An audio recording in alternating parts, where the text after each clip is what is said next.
అవసరమైన కృపను మాకు అందరికీ దయచేయమని రాత్రికాల సమయం దైవ సేవకులు బహుబలంగా వాడుకొని ప్రభువా అయ్యా నీ పరిశుద్ధాత్మని ప్రభుని స్తోత్రాలు మా మధ్యకి దింపమని ప్రభువా మమ్మల్ని అందరినీ ఆత్మతో నింపి నా ప్రభు నడిపించిన ఆయన ప్రతి ఒక్కరిని బలపరచమని ఆయన మాకు నా ప్రభు స్తోత్రాలు అయ్యా ఏదైతే సరి చేసుకోలేకుండా ఉన్నామో ప్రభువా అయ్యా నీ వాక్యం ద్వారా ప్రతిదీ నా ప్రభు సరి చేసుకుని ప్రభువా పాపాన్ని ఒప్పుకొని విడిచిపెట్టి నా ప్రభు స్తోత్రాలు తండ్రి నీ కనికరం పొందుకునే కృప మా అందరికీ నీ రాత్రికాల సమయం అయ్యా దయచేయమని ప్రభు పాపనైనా నా ప్రార్థన ఆలకించి నా ప్రభు అయ్యా కొద్ది ప్రార్థన సన్నిధిలో ముద్రించుకొని అయ్యా ప్రతిఫలములు దయచేయమని దైవ సేవకులను ప్రభు నిలబడుచుండగా ఆయన నీ ఆత్మతో నింపి నడిపించమని ఈ కొద్ది ప్రార్థన యేసయ్య నామమున అడిగి వేడుకుంటున్నాం తండ్రి. మంచిది. దేవుడు గడిచిన 9 దినాలు 9 మంది దైవ సేవకుల ద్వారా మనల్ని గద్దించి బుద్ధి చెప్పి ఆయన మార్గంలో నడుచులాగా దేవుడు సహాయం చేశాడు. అలాగే 10వ రోజు మన ప్రియులు సహోదరులు మీ అందరికి చెప్పాను చాలాసార్లు. ఎవరు చెప్తారా? పేరు మర్చిపోయి మంచిది, సంతోషం. గడిచిన కొంతకాలంగా వారు మాకు పరిచయం బట్టి ఎక్కడికి రమ్మన్నా ఏమండి ఏ రోజు రమ్మన్నా మన పనులు లేదా వారి సేవలు ప్రక్కన పెట్టి లేకపోతే వారి కొన్ని ఒత్తిడి ప్రక్కన పెట్టి అన్నీ ప్రక్కన పెట్టి పిలవగానే మన మధ్యకి అలాగే మన స్వరం కూడా లేకపోతే రాజమండ్రి అని రావడానికి బలహీనత ఉన్నప్పటికీ కొన్ని తప్పకుండా రావాలండి అన్నప్పుడు అంగీకరించి చిన్న సంఘం అయినప్పటికీ దేవుడు ఏమంటే మనల్ని ఇష్టపడి జాయిన్ గారు వచ్చాను. మరొకసారి సంఘపక్షంగా నా పక్షంగా వందలు తెలియజేస్తూ చెప్పలు పడుతున్నాం సార్.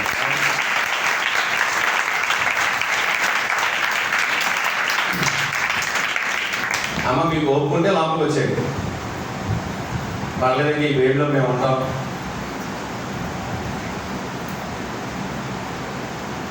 ఖచ్చితంగా కూర్చున్నా పర్లేదు. సేవకులు సమయానికి ఏమన్నా మన మధ్యకి రావడానికి దేవుడు సహాయము చేశాడు. అమ్మ మీరు గేట్ మూవ్ చేస్తే వాళ్ళకి రావడం కష్టం కదా.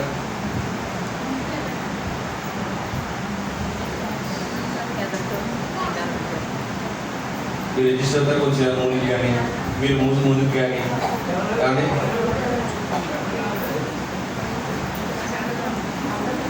ఇదే కలపలేదు కానీ నాకు నుంచి చదువుతాను కదా.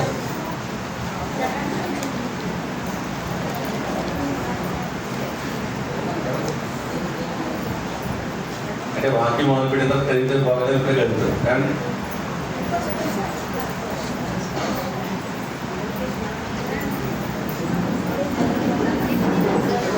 కుర్చీలో ఉన్న కదలదు, ఒకటి కూర్చోదు. కింద కూర్చున్న వాళ్ళు కదలదు కానీ మూసేయండి, దారి మూసేయండి, ఏం పర్లేదు. మీరు ప్రక్కన చీకట్లో ఉన్నవారు వెళ్ళు కూర్చొని పర్లేదు. అంటే నా ముందుకు నిన్న వరకు కాలు కనిపిస్తారని చెప్పొచ్చు, కాలు కనిపిస్తుంది ఎందుకంటే వీళ్ళు మూసారు కాబట్టి. మీకు అర్థమైంది కదండి. ఆ చీకట్లో ఉన్నవారు మధ్యలోకి వస్తామని జాన్ గారు మాకు కనిపించట్లేదు అనుకున్నవారు మధ్యలోకి రావచ్చు. మధ్యలో కంటే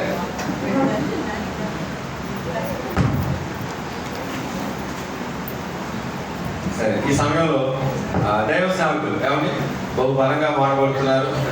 రాష్ట్రంలో ఆయా రాష్ట్రాల్లో దేశాల్లో వాడబడుతున్న విధానం బట్టి మరొకసారి దేవుడికే మహిమ ఘనత ప్రభావాలు కలుగును కాక. ఇంకేమాత్రం ఆలస్యం చేయకుండా ఏమండి ఆల్రెడీ 10 నిమిషాలు మనం లేట్లో ఉన్నామా? సరే, వాక్యాన్ని అందిస్తారు. మరొకసారి చప్పలు కొట్టి ఆయన ప్రార్థిస్తారు.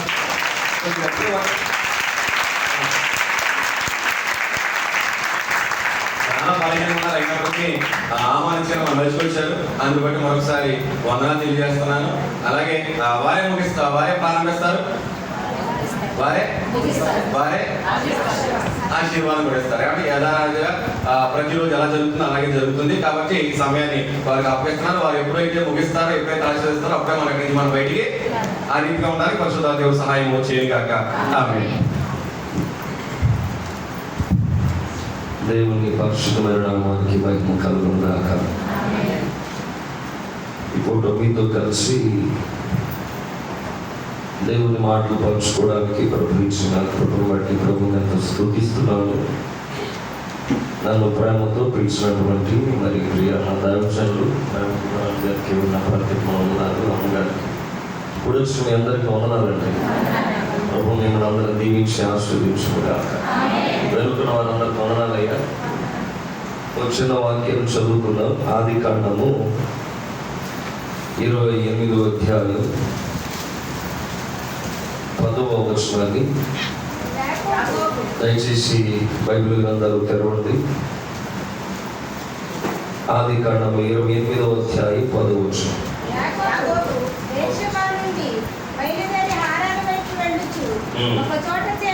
ఒక చోట చేరి ప్రొద్దుగూకినందున అక్కడ రాత్రి నిలిచిపోయి ఆ చోటి రాళ్ళలో ఒకటి తీసుకొని తనకు తలగడగా చేసుకొని అక్కడ పండుకొనెను. అప్పుడు అతడు ఒక కలను కనెను. తలలో ఉంచండి, ప్రార్థన చేద్దాం. వాక్యమైన కృపా సత్య సంపూర్ణ మా మధ్య వర్షించడానికి దిగిరండి. మా ప్రాణాలని మా శరీరాలని ఈ వాక్యము చేత పరిశుద్ధపరచండి. వాక్యము వెలుగులో మా నడతలు సరిచేసుకోవడానికి ఇక్కడ నీ వాక్యం అని వెలుగు ఇప్పుడున్న వారందరికీ అందించమని అడుగుతున్నాను. ఆ బలహీనతలు ఎందు నీ బలమును ధరింపచేయండి. నీ ప్రభావాన్ని నీ శక్తిని బిడ్డలందరూ అనుభవించాలి. ఇప్పటికే 9 రోజులుగా నీ సన్నిధిని అనుభవిస్తున్న బిడ్డలు ఈ చివరి కొడుకులో నీ సన్నిధిని మాతో ఉంచండి. మమ్మల్ని ప్రభావం ఏదైతే సంకల్పించావో ఉద్దేశాలు ఈ రాత్రి నెరవేర్చబడాలి. ఆసక్తి కలిగి నీ మాట్లాడడానికి వేగిరి పడుతున్న బిడ్డలందరితో నేరుగా మాట్లాడి మహిమ పొందమని నాకు నేరుగా నీకు అప్పగించుకుని చూడగా అద్భుతమైన కార్యం జరిగించమని యేసు నామములో అడిగి పెడుకుంటున్నాం తండ్రి. ఆమేన్. హల్లెలూయా. వాక్యమును యాకోబుకు తెలియజేసిన వాడని, వాక్యమును యాకోబుకు తెలియజేసిన వాడని, ఏ జనముకి నాకునా చేసి ఉండాలి, ఏ జనముకి నాకునా చేసి ఉండాలి. దేవునికి స్తోత్రము గానము చేయుటయే మంచిది మనమందరము స్తుతి గానము చేయుటయే. గుండె చెదరిన బాగు చేయువాడని, గుండె చెదరిన వారిని బాగు చేయువాడని, వారి గాయములన్నీయు కట్టుచున్నవాడని, వారి గాయములన్నీయు కట్టుచున్నవాడని.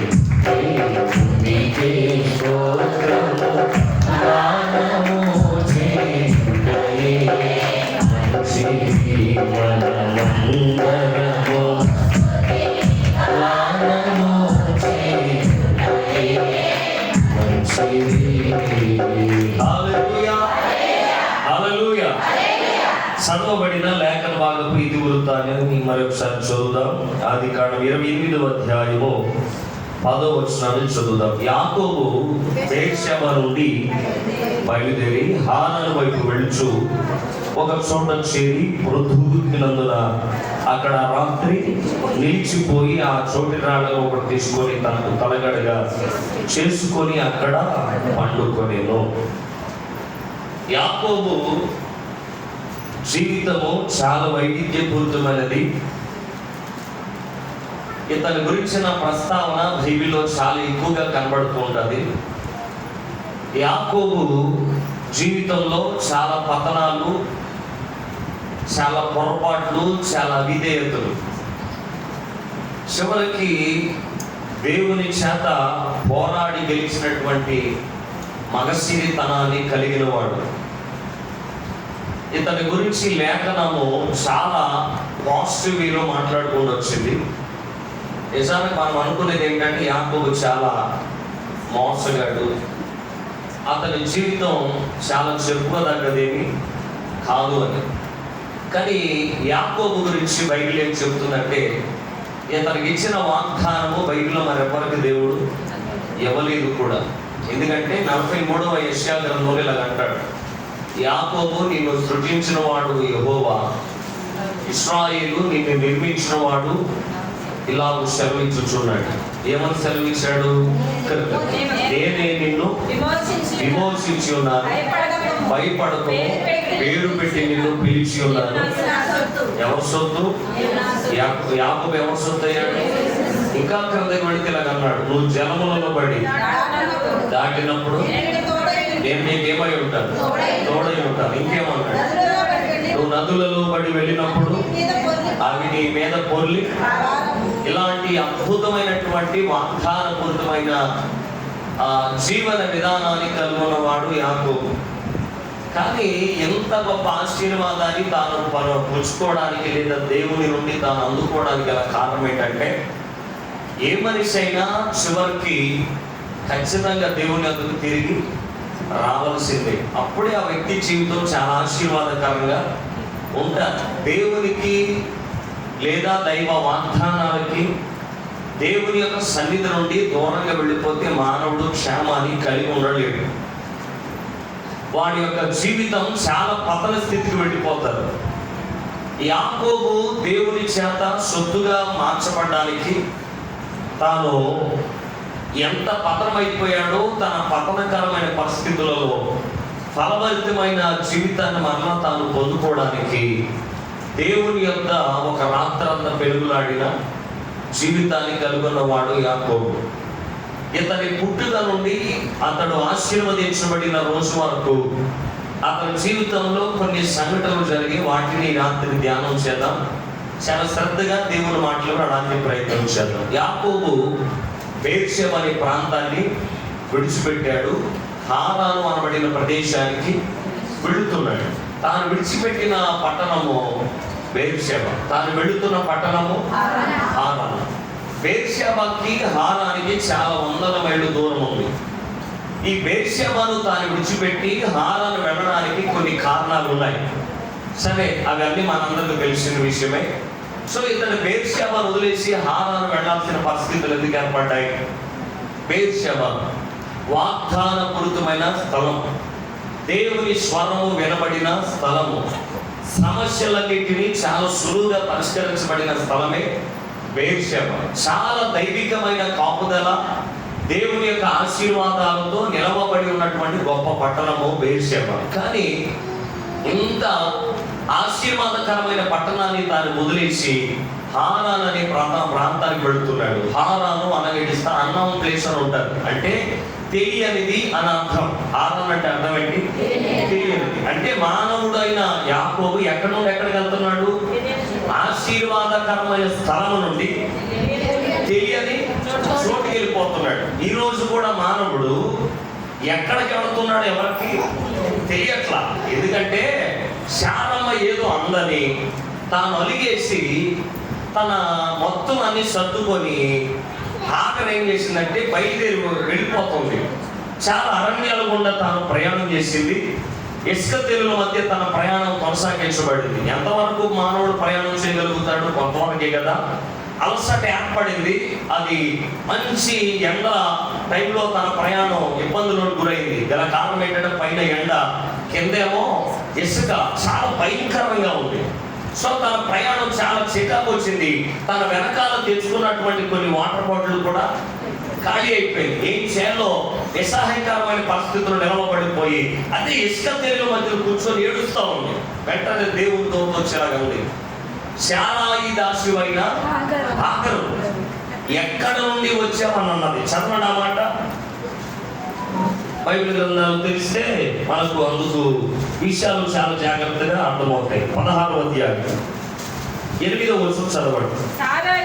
శారాయి దాసివైన హాగరు ఎక్కడ నుండి వచ్చి ఎక్కడికి వెళ్ళుచున్నావు? 2 ప్రశ్నలు వేసింది. ఏమని? శారాయి దాసివైన ఆగరు. ఆమె అడ్రస్ చెప్పింది దేవదూత. ఇప్పుడు ఆమె ఎక్కడి నుంచి వస్తుంది? శారాయి ఇంట్లో నుంచి వస్తుంది కనుక నువ్వు ఎవరు దాసివో నాకు తెలుసు. నువ్వు శారాయి దాసివైన ఆగరువి. నువ్వు ఎక్కడి నుంచి వస్తున్నావు, ఎక్కడికి వెళుతున్నావు అని అడిగింది. అప్పుడు ఆమె ఏం చెప్పింది? అందుకు ఆమె నా యజమానురాలైన శారాయి యొద్ద నుండి నేను, అదిగో చాలా జాగ్రత్తగా ఉండండి, ఎక్కడి నుండి వస్తున్నావు, ఎక్కడికి వెళుతున్నావు. ఇందులో రెండింటికి ఒకే దానికి ఆన్సర్ చెప్పింది. ఎక్కడి నుంచి వచ్చింది? శారాయి ఇంట్లో నుండి వస్తూ పారిపోతున్నాను నేను. మరి ఎక్కడికి వెళ్తున్నావు? ఏమో, ప్రతి మానవుడు తంతే ఇది. మనమందరం ఎక్కడి నుంచి వచ్చామో అందరికీ తెలుసు, కానీ ఎక్కడికి వెళ్తున్నామో ఎవరికి తెలియదు. మానవ జీవితం ఎలాగే ఉంది. ఇప్పుడు యాకోబు కూడా బెర్షెబా నుండి వెళుతున్నాడు, కానీ ఎక్కడికి వెళ్తున్నాడో తనకు మాత్రం తెలియట్లా. ఈ తెలియని ప్రయాణంలోనే ప్రొద్దుగూకుపోయిందని వాక్యం చెబుతుంది. ఏమైపోయింది యాకోబు జీవితం? ప్రొద్దుగూకుపోవడం అంటే అర్థం ఏంటి? ఇక చీకటి ప్రవేశించింది. సూర్యుడనే వాడు యాకోబు లేడు. పూర్తిగా అంధకారంలోనికి జీవితం నెట్టివేయబడుతుంది. ఇక చీకటి ఛాయలు పెనవేసుకున్నాయి. ఇక వెలుతురు గాని అతని చుట్టూ ప్రకాశించే పరిస్థితులు ఎక్కడ కనబడట్లా. నేను అందుకే చెప్తున్నాను, దేవునికి మానవుడు దూరం అయితే ఏదో ఎలగబట్టలేము, కానీ చివరికి చీకటి ప్రొద్దుగుపోయిన అనుభవంలోకి వెళ్ళిపోవాలి. అందుకు వాక్యం ఏం చెప్తుందంటే, మనము దేవునికి వేరుగా ఉండి ఏమి చేయలేము. యెహోవాను విడిచి వేరొకను ఆశ్రయించు వారికి విస్తారమైన శ్రమలు కలగక తప్పదు. ఎందుకంటే మానవుడు దేవునితో అంటగట్టబడి ఉంటేనే వాడు ఫలభరితంగా బ్రతుకుతాడు. వన్స్ దేవునికి దూరంగా జరిగామా, వన్స్ దేవుని సన్నిధికి మనం డివైడ్ అయ్యామంటే మన పతనానికి మనమే ద్వారాలు తెరుచుకున్న వాళ్ళగా మారిపోతాం. నా దేవుని పిల్లల మనలో నేను చెప్తున్నాను, యాకోబులాగా బెర్షెబాను విడిచిపెట్టవద్దు దయచేసి. హారాను మనది కాదు, మనదేది? బెర్షెబా. స్తోత్రం కలుగునుగా. ప్రొద్దుగూకుపోయిన అనుభవంలోకి వెళ్ళిపోయాడు యాకోబు. అది అబ్రహాము చనిపోయిన సంవత్సరం. అది అబ్రహాము యొక్క జ్ఞాపకాలు ఇస్సాకును వేధించుచున్నాయని ఇస్సాకు తన తండ్రి జ్ఞాపకాల నుండి బయటపడాలని తాను తన తండ్రిని పోగొట్టుకున్న ప్రాంతాన్ని విడిచిపెట్టి గెరారు అనబడిన ప్రాంతానికి వచ్చాడు. అబ్రహాము చనిపోయే సమయానికి ఇస్సాకుకి భార్య ఉంది, 2 పిల్లలు కూడా ఉన్నారు, యాషాబు, యాకోబు. అప్పుడు వాడి ఇరువురు వయసు 15 సంవత్సరాలు. చిన్నపిల్లలేమి కాదు, ఓ వయసులో ఉన్నవాళ్ళే. ఈ ఇరువురు పిల్లలు తీసుకొని గెరారు వచ్చాడు ఇస్సాకు. ఈ ప్రాంతానికి వచ్చిన తర్వాత కొద్ది రోజుల్లోనే ఆ ప్రాంతం అంతా కరువుతో ప్రారంభించబడింది. ఇక ఇస్సాకు అనుకున్నాడు, అయ్యో మా నాన్నగారు చనిపోయాడు కదా, సో ఇవన్నీ జ్ఞాపకాల నుండి బయటపడదామని ఇక్కడికి వస్తే ఇక్కడేమి కరువు వచ్చింది, బహుశా దేవుని చిత్తాన్ని నేను కనుగొనలేకపోయాలేమో అనుకొని ఆ రాత్రి అనుకున్నాడు, ఏదో విధంగా ఈ ప్రాంతాన్ని విడిచి మరొక ప్రాంతానికి వెళ్ళిపోదాం అనుకున్నాడు. సో ఆ రాత్రి దేవుడు ఇలాగ అన్నాడు, నువ్వు ఎక్కడికి వెళ్ళాల్సిన అవసరం ఏమి లేదు, ఇక్కడే వ్యవసాయం చేయమని దేవుడు సలహా ఇచ్చాడు. దేవుడు ఎప్పుడైతే ఆ మాట చెప్పాడో అక్కడే వ్యవసాయాన్ని ఇస్సాకు చేయడం ప్రారంభించాడు. ఆశ్చర్యం, కరువు అంటే సహజంగా ఎలా వస్తారంటే వర్షాలు పడకపోతే, అవునా కదా? వర్షాలు పడని సంవత్సరాలు ఏమంటాం? కరువు అంటాం. కానీ విచిత్రం ఏంటంటే వర్షాలు లేకపోతే భూమి మీద నీరు కూడా దొరకదు కదా. ఇలాంటి దయనీయమైన పరిస్థితుల్లో ఇస్సాకు వ్యవసాయం చేసినప్పుడు ఎకరానికి 100 బస్తా పండించాడట. ఎంత సాధ్యమేనా చెప్పండి? ఇప్పుడు ప్రతి ఊరి పొలంలో బోరు ఉంటుంది, లేదా చిన్న చిన్న కాలువలు ఉంటున్నాయి, అన్ని వనరులు ఉన్నాయి, కానీ వ్యవసాయాన్ని మాత్రం 50 కూడా ఎవడో దాటించలేకపోతున్నాడు. ఎకరానికి 50 బస్తాలు పండించడం గగనం అయిపోతుంది కదా. ఇప్పుడు ఎందుకు ఇలా అయిపోయిన మానవుడి పతనం? భూమి తన సారాన్ని ఎందుకు ఇవ్వట్లేదు? మానవుడు వివిధ తంత్రాలు కల్పించుకొని దేవుడికి చెందాల్సిన మహిమను చెందించట్లా. మానవుని పతనానికి గల కారణం ఏంటంటే మానవుడు భూమిని కొలుస్తున్నాడు, కానీ భూమిని ఇచ్చిన దేవుడు మాత్రం అది మానవుడికి చేస్తున్న మొదటి పాపం. ఎందుకంటే భూమి నీ కొరకే దేవుడు కలుగు చేశాడు.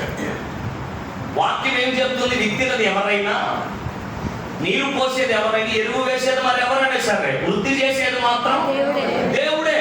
నువ్వు కేవలం విత్తనాన్ని మాత్రమే విత్తుతున్నావు, కానీ ఆ విత్తనాన్ని పడగొట్టుకొని జీవం అనేది బయటకు వచ్చేలా చేయించున్నది మాత్రం దేవుడే. వృద్ధిని, ఇంక్రీజ్మెంట్, డెవలప్మెంట్ అనేది ఆయన చేతిలోనే ఉంది.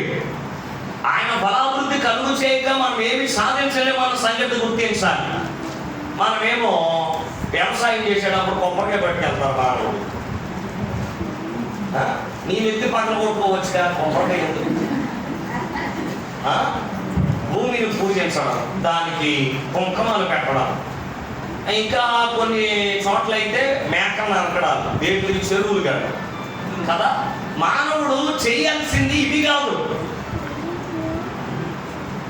భూమి నాదే, అందరి సమస్తము నాదే అని ప్రభు చెప్పాడు. ఇస్సాకు ఏం చేశాడు తెలుసా? మనందరిలాగా తలకాయలు కొబ్బరికాయలు పడగొట్ల, నేరుగా పొలంలోకి వెళ్ళి ప్రార్థన చేసేవాడు మోకాళ్ళు వేసి. హల్లెలూయా. నువ్వు చెప్పినట్టే నేనేం చేస్తున్నాను? వ్యవసాయం చేస్తున్నాను, విత్తనాలు విత్తాను, ఇప్పుడే నారి తీసుకొచ్చి ఊడుతున్నాను. ఎటువంటి ప్రమాదం లేకుండా, ఎటువంటి ఇబ్బంది లేకుండా నా పంట సారం కలిగి దిగుబడి రావడానికి సహకరించండి ప్రభువా అని ఇస్సాకు ప్రార్థన చేశాడు. ఆశ్చర్యకరమైన విషయం ఏంటంటే, వర్షం లేకపోయినా, నీటికి చమురు లేకపోయినా సరే మరి ఏం చేశాడు దేవుడు నాకు తెలియదు, కానీ 100 ఫలాన్ని దేవుడు ఇస్సాకు ఇచ్చాడు. హల్లెలూయా. దేవుని మీద ఆధారపడి ఏదైనా చేయగలిగితే దేవుడు దాన్ని 30 గాను, 60 గాను, 100 గాను దేవుడు దీవించగలుగుతాడు. దేవునికి ప్రయాస ఇవ్వకుండా మానవ ప్రయత్నాలు చేస్తే దేవుడు అనుకుంటాడు, ఎలా వృద్ధి చేసేదేమో నేనా, పగల కొడతాను వింటరా, నేను కాదా జీవాన్ని కలగజేసేది, నేను కాదా అభివృద్ధిని కలగజేసేది. ఇవన్నీ ఆయన చేసేటప్పుడు ఆయనను తొక్కబెట్టి మానవుడు మీ మీద ప్రయత్నాలు చేస్తే ఎలా అభివృద్ధి పొందుకోగలుగుతాం? అది సాధ్యమయ్యే ప్రక్రియ కాదే. దేవుని పిల్లలారా, మీరు ఏ పని చేసినా సరే అందులో దేవుని మీద ఆధారపడి, ప్రభు ఈ పని నేను చేయించున్నాను, అందుకు నీ సహాయం మాకు కావాలి అని దేవుని మీద ఆధారపడి నువ్వు కనుక చేయగలిగితే అద్భుతాన్ని దేవుడు చేయగలుగుతాడు. స్తోత్రం కలుగునుగా. చాలా సంవత్సరాల క్రితం మా నాన్నగారు చర్చి కట్టడానికి చాలా ఆర్థిక పనులు ఇబ్బందులు ఏర్పడ్డాయి. మీకు బహుశా తెలుసుకుండొచ్చు, 2003 ఆ ప్రాంతంలో మన కృష్ణా జిల్లాకు అంతటికి కరువు వచ్చింది. ఐడియా ఉందా మీకు ఎవరికైనా? కరువు వచ్చి చాలా ఇబ్బందులు ఎదుర్కొన్నాం. ఆ సమయంలో మా చర్చిలో అందరూ వెళ్ళిపోయారు. ఎక్కడ అనుకున్నారు? కొలేరు చెరువుల మీద ఎవరు లేరు మాకు. ఇక ఈ చిన్న ముసలోళ్ళు పిల్లలు ఉన్నారు, మా ఉంటే ఒక 4-5. ఆ రోజుల్లో మందిరాన్ని కట్టడానికి మా దగ్గర డబ్బులు ఇవ్వలేదు, పైగా కరువు కూడా. ఆ టైంలో మా నాన్నగారు ఏం చేశారంటే, ఒక చెరువు లీజుకి తీసుకున్నారు. తీసుకొని రొయ్యి వేయడం ప్రారంభించారు. మా చుట్టూ, మా నాన్నగారు తీసుకున్న చెరువు చుట్టూ ఈ చేపల చెరువులు ఇవన్నీ ఉండేవి, రొయ్యి చెరువులు. సో మేమంతా దాన్ని బాగు చేసుకొని రొయ్యి పిల్లంతా స్టార్ట్ చేసి వదిలేము. సో కొన్ని నెలలలోపే మా చుట్టూ ఉన్న చెరువులలో ఒక్కొక్క చెరువు లేచిపోతుంది. ప్రతి చెరువు నీటితోనే స్పెల్ పట్టేస్తున్నారు, ఎందుకంటే ఇక నష్టం వచ్చేసి ఒక్కొక్క రొయ్యి చనిపోతుంది. మా నాన్నగారు ఒకే ప్రార్థన, ప్రభువా నేను నమ్ముకున్న సేవకుడిని, ఇది నా పిల్లల కోసమో లేదా నా ఇంటి అవసరతల కోసం ఈ చెరువు నేను చేయట్లా, కేవలం నీ మందిరాన్ని నేను కట్టడానికి, ఇది నీ పని కోసమే నేను చేస్తున్నాను. కనుక నా మందిరం అలా ఉండడం నాకు ఇష్టం లేదు, ఏదో ఒక రీతిగా నేను పని ప్రారంభిస్తున్నాను. సో ఈ చెరువును మీరు ఆశీర్వదించాలి, ఇందులో ఎంత వస్తే అంత కూడా రూపాయి కూడా నేను తీసుకోకుండా నీ మందిరం నేను కట్టేస్తాను. స్తోత్రం కలుగునుగా. అందరు చెరువులు లేచిపోతున్నాయి. ఆ చెరువులో ఉన్న రొయ్యలు చచ్చిపోయి అన్ని కూడా తెచ్చి మాకు చెరువులో పడేస్తున్నాయి. ఇంకా ఎలా ఉంటుందో చెప్పండి ఒకసారి. ఉంటుందా? చెరువు నిలబడతారా? పైగా ఆ రోజుల్లో ఇవి ఉంటాయి కదా, సంథింగ్ చెరువులో ఉండే నత్తలు అవన్నీ వేస్తుంటారే రొయ్యలు ఆ రోజుల్లో. ఇప్పుడున్న రొయ్యి వేరు కానీ అప్పుడు వేరు. సో అలా చేస్తూ ఉండేవాడు. సో ఆ చుట్టుపక్కల ఉన్న రాజులు ఇలా అనేవాడు అంట మా నాన్నగారి దగ్గరికి వచ్చి, ఏంటి ఇంకా నీ చెరువు అవ్వలేదు, మొత్తానికి నీ దేవుడు గొప్పవాడు అనుకుంటా అంట మొదలెట్టారు. సరే, మొత్తానికి మంచి కౌంట్ వచ్చింది, చాలా అద్భుతంగా చెరువు పట్టడం ప్రారంభించాం. చెరువు రొయ్యి కనపడతలేదు, ఇంకా చెరువులో రొయ్యి కనపడతలా. మా పెద్దనాన్న వచ్చేలా ఉన్నాడు, ఎలా తెగమే వేసావుగా, ఏదైనా రొయ్య ఎక్కడ కనపడలేదు అంటే ఎందుకు ఆ రొయ్య అంతా ఎక్కడ ఉందనుకున్నారు? ఇందులో అది ఉంటుంది కదా గొయ్యి, దాంట్లో స్టోర్ అడిపోయి ఉంది. ఇక పిల్లలు ఆశ్చర్యకరమైన విషయం ఏంటంటే మధ్యాహ్నం ప్రారంభించబడిన దానిని నైట్ 8-9 కూడా అయిపోయింది అదంతా గ్యాదర్ చేయడానికి. ఆశ్చర్యం. అన్ని చెరువులు వేసిపోయినా సరే దేవుడి మీద ఆధారపడిన మా జీవితంలో దేవుడు ఎప్పుడు నష్టాలు కలుగు చేయాలి. హల్లెలూయా. ఎందుకు ఈ మాట చెప్తున్నానంటే దేవుని మీద ఆధారపడని మనం ఏ పని చేసినా సరే దేవుడు అభివృద్ధిని కలగజేస్తాడు. ఇస్సాకు ఆ రోజులు అదే చేశాడు. దేవుడు ఆశ్చర్యాన్ని కలిగించాడు. దేవుడు అద్భుతమైన ధోరణిలో తన కార్యాలు జరిగించి అసలు ఎటువంటి ఆధారం లేని పరిస్థితులలో 100 ఫలాలు ఇచ్చాడంటే దేవుడు చేసిన అద్భుతమే కదా. హల్లెలూయా. ఇలాగ దేవుడు తన కార్యాలు జరిగించాడు. జరిగిపోయిన తర్వాత ఇలా అనుకున్నాడు, ఇదే ప్రాంతాల్లో మా నాన్నగారు ఉన్నప్పుడు బావులు తవ్వాడు. సో ఫిలిష్తీయులందరూ ఏం చేశారు? పూర్తి చేశారు. మరలా బావులు తవ్వుదాం అనుకున్నాడు. బావులన్నీ తవ్వడం ప్రారంభించాడు. మరి విచిత్రమైన విషయం ఏంటంటే ఆ బావులన్నీ తవ్వుతున్నంత సేపు ఎవడేమనలేదు, కానీ ఆ బావులలో మంచినీరు వచ్చేసరికి ఆత్మైపోయారు ఊరంతా. ఇస్సాకు దగ్గరికి వచ్చి అన్నారు, అసలు ఈ ఊరు నీది కాదు కదా, నీదే ఊరు, వేరే ప్రాంతం, ఇక్కడికి వచ్చావు, వలస వచ్చినాడు లాగా ఉండాలి, కానీ ఈ బావి నీది కాదు కదా. నా చిన్నప్పుడు ఒక పాట వినబడేది, ఏమన్నా తెలుసా? ఈ ఊరి మాదిరు ఈ నేల ఎర్రకాండలు వేసేవారు పాడేవాడు. బహుశా అదే గుర్తొచ్చినట్టు ఉంది. ఇదంతా ఏమంది?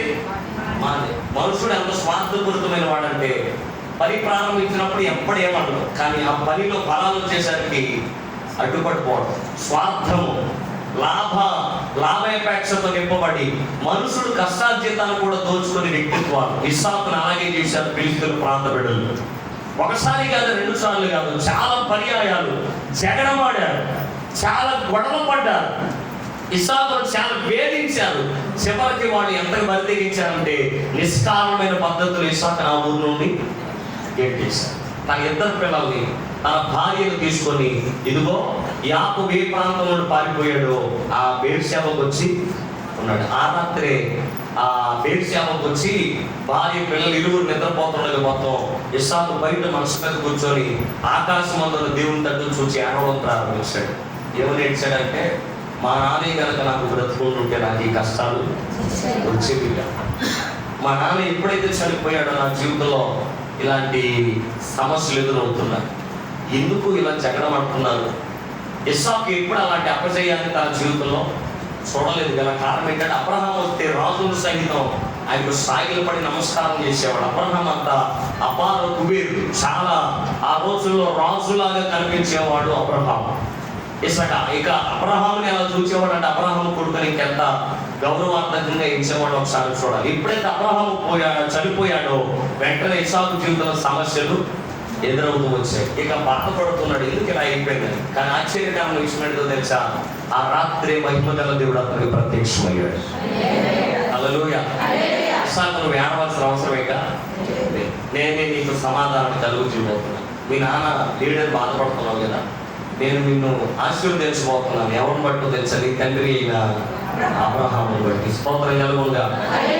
ఫిలిష్తీయులు గెంటేశారని వేదన పడుతున్నావా? తెల్లవారేసరికి నీ కాళ్ళ ముందు నిలబెట్టబోతున్నాను, వాళ్ళని ముందుకు తీసుకురాబోతున్నాను. తెల్లవారిపోయింది, వెళ్ళిపోమని గెంటేసిన వాళ్ళు అందరూ కలిసి ఎవరి దగ్గరకు వచ్చారో తెలుసా? ఇస్సాకు దగ్గరకు వచ్చాడు. ఆశ్చర్యపోయాడు. ఇస్సాకు ఎందుకు వచ్చారు అని అడిగాడు. మేము చాలా తక్కువ పని చేసాము, యెహోవా నీకు తోడై ఉండడం మా కళ్ళతో మేము చూసాము. ఇక నుంచి నీకు మాకు జగడం అనేది లేదు, సమాధానమే. ఒక్క మాటలో చెప్పాలంటే వాడు బియ్యం అందుకోవడానికి కూడా వెనకాడలేని పరిస్థితి. బేర్షెబా సమస్యల్లో సమాధానాన్ని కలుగు చేసిన ప్రాంతం అది. ఆదరణ లేక ఓదార్పుతో నింపబడి హృదయం కోసం ఎదురు చూస్తున్న ఇస్సాకు దగ్గరికి ఓరటను కలగజేసే వాగ్దానాన్ని పొందుతున్నది ఎక్కడ? బేర్షెబాలో.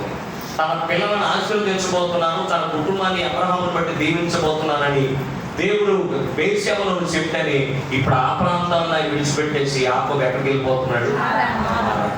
వెళ్ళిపోయి ప్రొద్దుపోయిన అనుభవం, చీకట్లోనికి యాకోబు జీవితం వెళ్ళిపోయింది. ఇక తన జీవితం అంతా గందరగోళపు పరిస్థితిలో మిగిలిపోయింది. ఇంకొక మాట చెప్పాలంటే అతడు రాళ్ళ మధ్య పండుకున్నాడు. ఏం తక్కువని రాళ్ళ మధ్య పండుకోవాల్సిన కర్మ? ఎందుకు అతని జీవితం అలా అయిపోయింది? ఏం తక్కువ యాకోబుకి? ఏమైనా పేదవాడా? చెప్పండి, పేదవాడు కాదు కదా. అబ్రహాము అపార కుబేరు, బహు ధనవంతుడు అని వాక్యం చెప్తుంది. అబ్రహాముని ఆస్తి ఎవరికి వచ్చింది?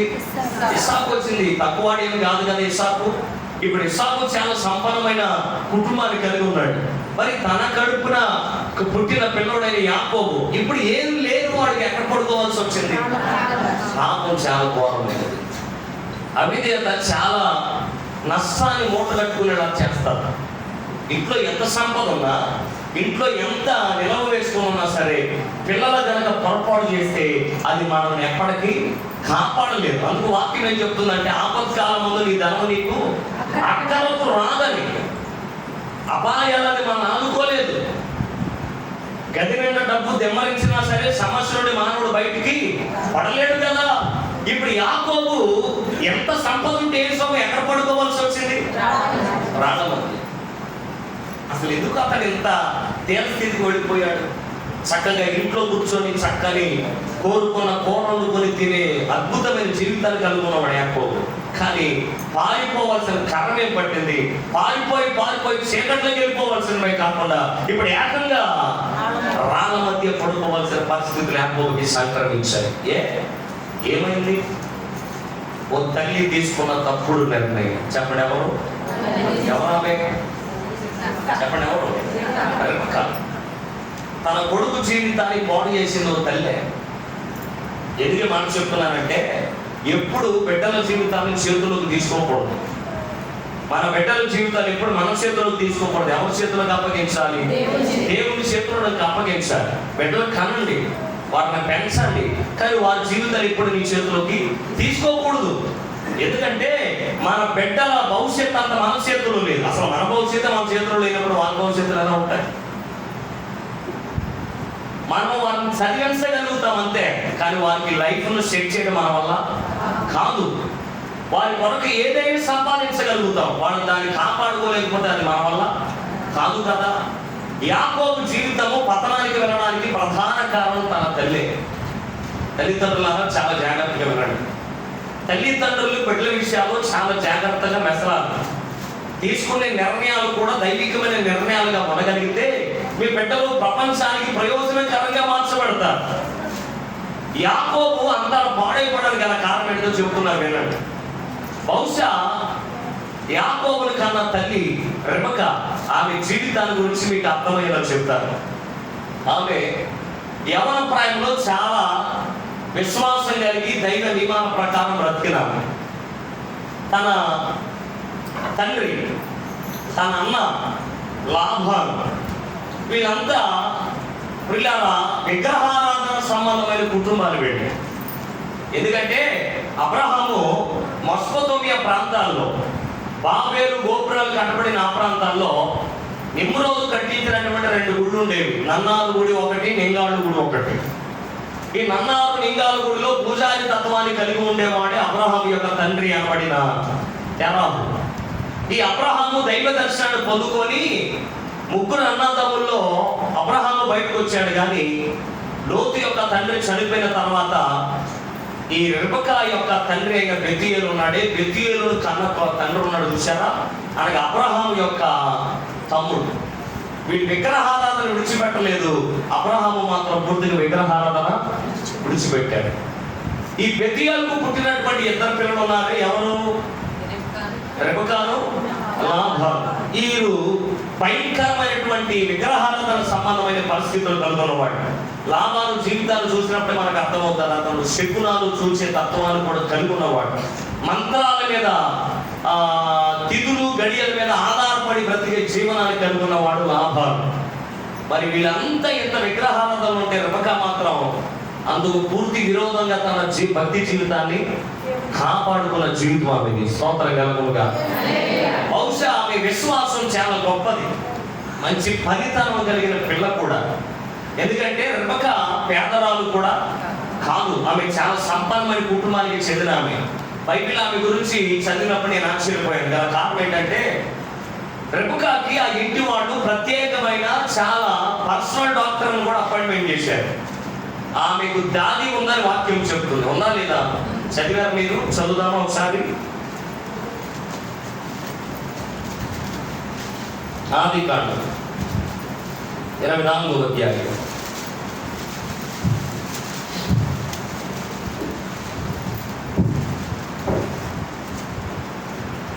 కాబట్టి వారు తమ సహోదరి అయిన రిబ్కాను ఆమె దాదిని అమ్మ ఎవరెవరిని? రిబ్కాను ఆమె దాదిని 24:59 వచ్చింది. ఎవరెవరంట? రిబ్కాను ఆమె ఆమె దాది. దాది అంటే ఎవరు?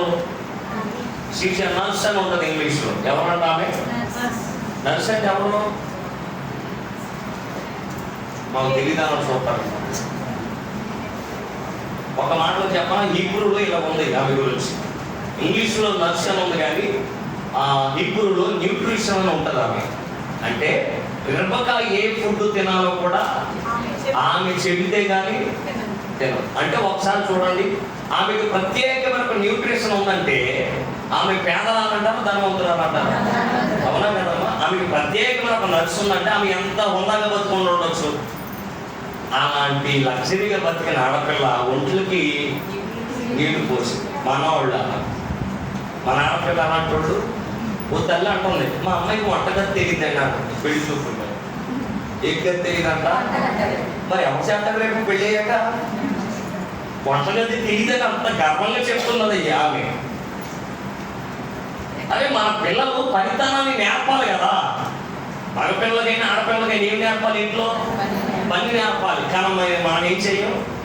నేర్పం. అపురూపంగా పెంచుతూ ఉంటాం ఆడపిల్లని, చాలా గారాభంగా పెంచుతాం. కానీ పని నేర్పకపోతే రేపు తన కుటుంబాన్ని నిలవబెట్టుకోవడం ఆమెకి ఎలా సాధ్యమవుతుంది? ఒకసారి ఆలోచన చేయండి.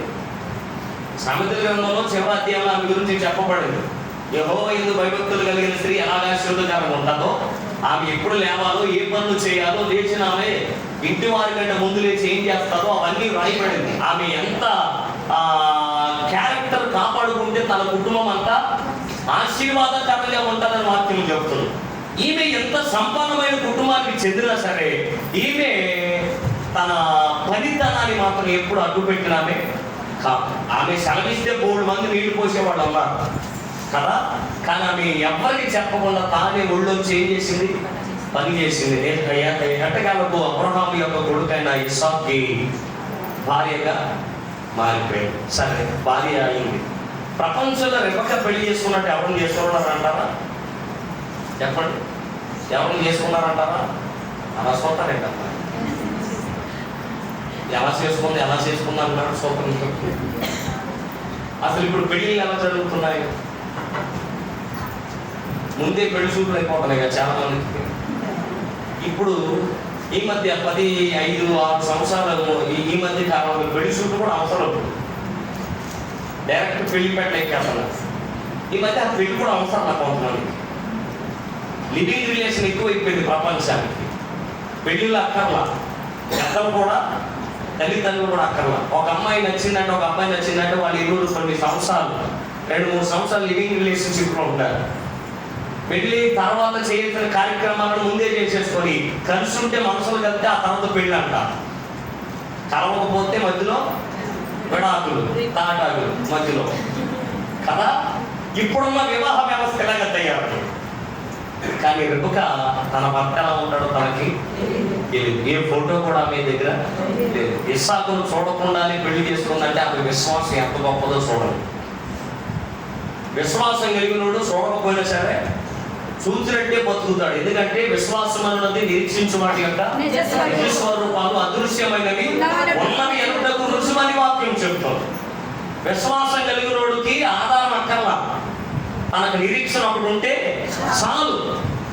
ఇస్సాకును వివాహం ఆడడానికి రెబెకా అలాగే చేసింది. ఇంత విశ్వాసం కలిగిన ఆమె పిల్లలు పుట్టిన తర్వాత తన ప్రవర్తనలో మార్పు వచ్చేసింది. పిల్లలు పుట్టడం 20 సంవత్సరాలు లేట్ అయింది. ఎవరి యొక్కకి వెళ్ళి ప్రార్థన చేసింది? దేవుడి. మందిరాల్లో ఇలాంటి వాళ్ళు ఎక్కువగా కనబడుతుంటారు. పిల్లలు పుట్టలేదని మందిరానికి క్రమం తప్పకుండా వచ్చేస్తున్నారు. పిల్లలు పుట్టిన తర్వాత అసలు అజాపాతం పడుతుంది. పెళ్ళి అవ్వట్లేదని దేవుడు మందిరానికి వెళ్తే దేవుడు కార్యం చేస్తామని అవుతారు. పెళ్ళి అయిన తర్వాత అసలు దేవుడు ఉన్నాడు, దైవజనుడు ఉన్నాడు. వీళ్ళు ఎలాంటి వాళ్ళు అంటే కరివేపాకు వాడినట్టు వాడతారు దేవుణ్ణి. దేవుని అవసరాలకే తెచ్చుకుంటారు కానీ అవసరం తీరిపోయిన తర్వాత దేవునితో వీళ్ళకి అవసరాలు ఉండవు. మానవుని యొక్క నీచమైన బుద్ధి తెలుసు కనుకనే కొందరు జీవితాలు దేవుడు కార్యాలు ఆలస్యం చేస్తూ ఉంటాడు. వీడు ఎలా ఉంటాడో, వీడి క్యారెక్టర్ ఏంటో స్థిరంగా ఉంటుందో లేదా. మనం రూపాయి దగ్గర ఎంత నమ్మకంగా ఉన్నామో 10 లక్షలప్పుడు కూడా అంతే నమ్మకంగా దేవుని అంతా ఉండాలి. అలా ఉన్నప్పుడే దేవుడు ఆశీర్వాదాలు మనం ఇంకా మరింత ఎక్కువగా పొందుకోగలుగుతాం. పిల్లలు లేనప్పుడు ఎంతగా ఏడ్చి దేవుని సన్నిధిలో ఎదిగాం, మరి పిల్లలు పుట్టిన తర్వాత ఎక్కడ సార్ ఏడిపించేస్తున్నారు, ఆమె కడకడమే సరిపోతుంది, ఆమె చూసుకోవడమే సరిపోతుంది. పోనీ పిల్లలు వాళ్ళు పుట్టి పెరిగి పెద్ద అయినా పోతారంటే వాడు చెప్పే మాట ఏంటి, వీళ్ళకి లైఫ్ చెక్ చేయాలి కదండి, ఎక్కడికో వెళ్ళిపోతున్నాం మేము, అలాగే టైర్ కుదరట్లేదు. దేవుని మందిరాన్ని పోగొట్టుకునే వ్యక్తులుగా మనం ఉండిపోతే చాలా నష్టాన్ని మూటగట్టుకోవాలి. రెబెక్క పెళ్లి కాకమునుకున్న విశ్వాసం, పిల్లలు పుట్టక మునుకున్న విశ్వాసం, పెళ్లి అయిన తర్వాత లేదా పిల్లలు పుట్టిన తర్వాత ఆమెకి ఆ విశ్వాసం లేదు. ఒకప్పుడు పూర్తిగా దేవుని మీద ఆధారపడింది. ఇప్పుడు 20 పిల్లలు పుట్టిన తర్వాత ఆమె తన సొంత పెత్తనాలు చేయడం ప్రారంభించింది. ఒకరోజు ఇస్సాకు ఇలా అన్నాడు, యాకోబును పిలిచి, అరే నాన్న ఆకలి వేసుకుందరా, కళ్ళు కనపడట్లేదు, అందరూ రుచి వచ్చింది ఇస్సాకుకి. ఆ టైంలో యాకోబును పిలిచేలాగా అన్నాడు, నాలుకలు అప్పలపలాడుతుంది, మంచి రుచికరమైన మాంసాన్ని నాకు తేరా, తీసుకొస్తే నీకు కడుపునట్టు తిని మనసారా ఆశీర్వదిస్తాను అన్నాడు. మొసళ్ళకి రుచి ఉన్నదో శరీరం పట్టు తప్పిపోయిన తర్వాత అనుకుంటారు చాలా మంది, అది చాలా తప్పు. మొసళ్ళ వయసు వచ్చిన తర్వాత ఎక్కువ రుచి కావాలి ఆ నాలుకలకి. మనవాళ్ళు ఏం చేస్తారంటే సచ్చెడిపోయిన దవడలు కదా, రుచి కూలిపోయిన నాలుగు కదా, ఏదో ఒకటి పెట్టేది తినేస్తారు అనుకుంటారు. తల్లిదండ్రుల్ని చాలా జాగ్రత్తగా చూడాలి. తల్లిదండ్రులు, కొడుకులు కూతురు మనకు పర్టికులర్గా చెప్తున్నాం, అర్థమవుతుందా? వాళ్ళు వయసు మళ్ళిన తర్వాత మరి ఎక్కువగా వాళ్ళని ఏం చేయాలి, జాగ్రత్తగా కాపాడుకొని వాళ్ళు అడిగిందల్లా పెట్టాలి. ఎందుకంటే మనం చిన్నప్పుడు అడిగిందల్లా ప్రతిదీ మారం చేసిన ప్రతిసారి వాళ్ళు లేకపోయినసారి మన కొరకు ఏం తెచ్చారు, తెచ్చి మన ఆకలి వాళ్ళు తీసుకున్నారు. వాళ్ళు వృద్ధాప్య దశలోకి వచ్చినప్పుడు కొడుకులు కూతురు ఏం చేయాలంటే వాళ్ళు ఏం అడిగారు అది పెట్టడానికి మనం ఏం చేయాలి, చూడలేక చచ్చడి పని కదా, ఎక్కడ కావాలి కూతురు మాంసంగా నడకూడదు. ఎందుకంటే వయసు పట్టు తప్పిన తర్వాత మంచి ఆహారం తినాలన్న ఆశ వాళ్ళకి కలుగుతుంది. ఇస్సాకు అదే కలిగింది. ముసలోడు అయిపోయాడు కానీ పళ్ళు తీపరము, నాలుక లపలపలాడుతున్న మంచి ఆహారం కోసం అదే అడిగాడు. యాకోబు ఎంత మంచోడు అంటే నాన్న అడిగినది ఎలాగోలాగా సంపాదించి తెచ్చి అంత గొప్పవాడు. యాకోబు అంత మంచోడు. సరే నాన్న నేను త్వరగా తెచ్చేస్తానని వెళ్ళాడు. ఇదే సంగతి రెబెక్క వెళ్ళేసింది. మరి అదేంటో ఈ యాకోబుకి అంటే ఇస్సాకుకి ఇష్టం, యాకోబు అంటేనేమో రెబెక్కకి ఇష్టం. యాకోబుని పిలిచేలాగా రెబెక్క, అరేనా నేను త్వరగా చెప్పినట్టు చేస్తే నువ్వు త్వరగా ఆశీర్వదించబడబోతున్నావు, ఏం చేయాలమ్మా? త్వరగా మందులోకి వెళ్ళి 2 మేకపిల్లలు తీసుకున్నాను. ఆ మేకపిల్లలు వచ్చేటప్పుడు ఆ మాంసంతో పాటు వాడి చర్మాన్ని కూడా తెచ్చుకో. సరే తెచ్చి అమ్మ చేతులు పెట్టాడు. అమ్మ బాగా వండి చెప్తుంది, ఇదిగో నువ్వేం చేయాలంటే నేను చెప్పినట్టు చేయాలి. ఏం చేయాలి ఇప్పుడు నాన్న దగ్గరికి వెళ్ళి నువ్వు ఆడాలి, నేను ఏం చెప్పాను నువ్వు అలాగే చెయ్యాలి. యాకోబు ఇలాగన్నాడు, అమ్మా నాన్న ముసలోడు కళ్ళు కనపడతలేదని నువ్వు ఈ ఆశ లేకున్నావు, కానీ నాన్న కనుక తడివిలాడి అలవాటు ఉంది కనుక దొరికాననుకో ఆశీర్వాదాలు కాదు నాకేమవుతాయి, చదవండి అన్నమాట.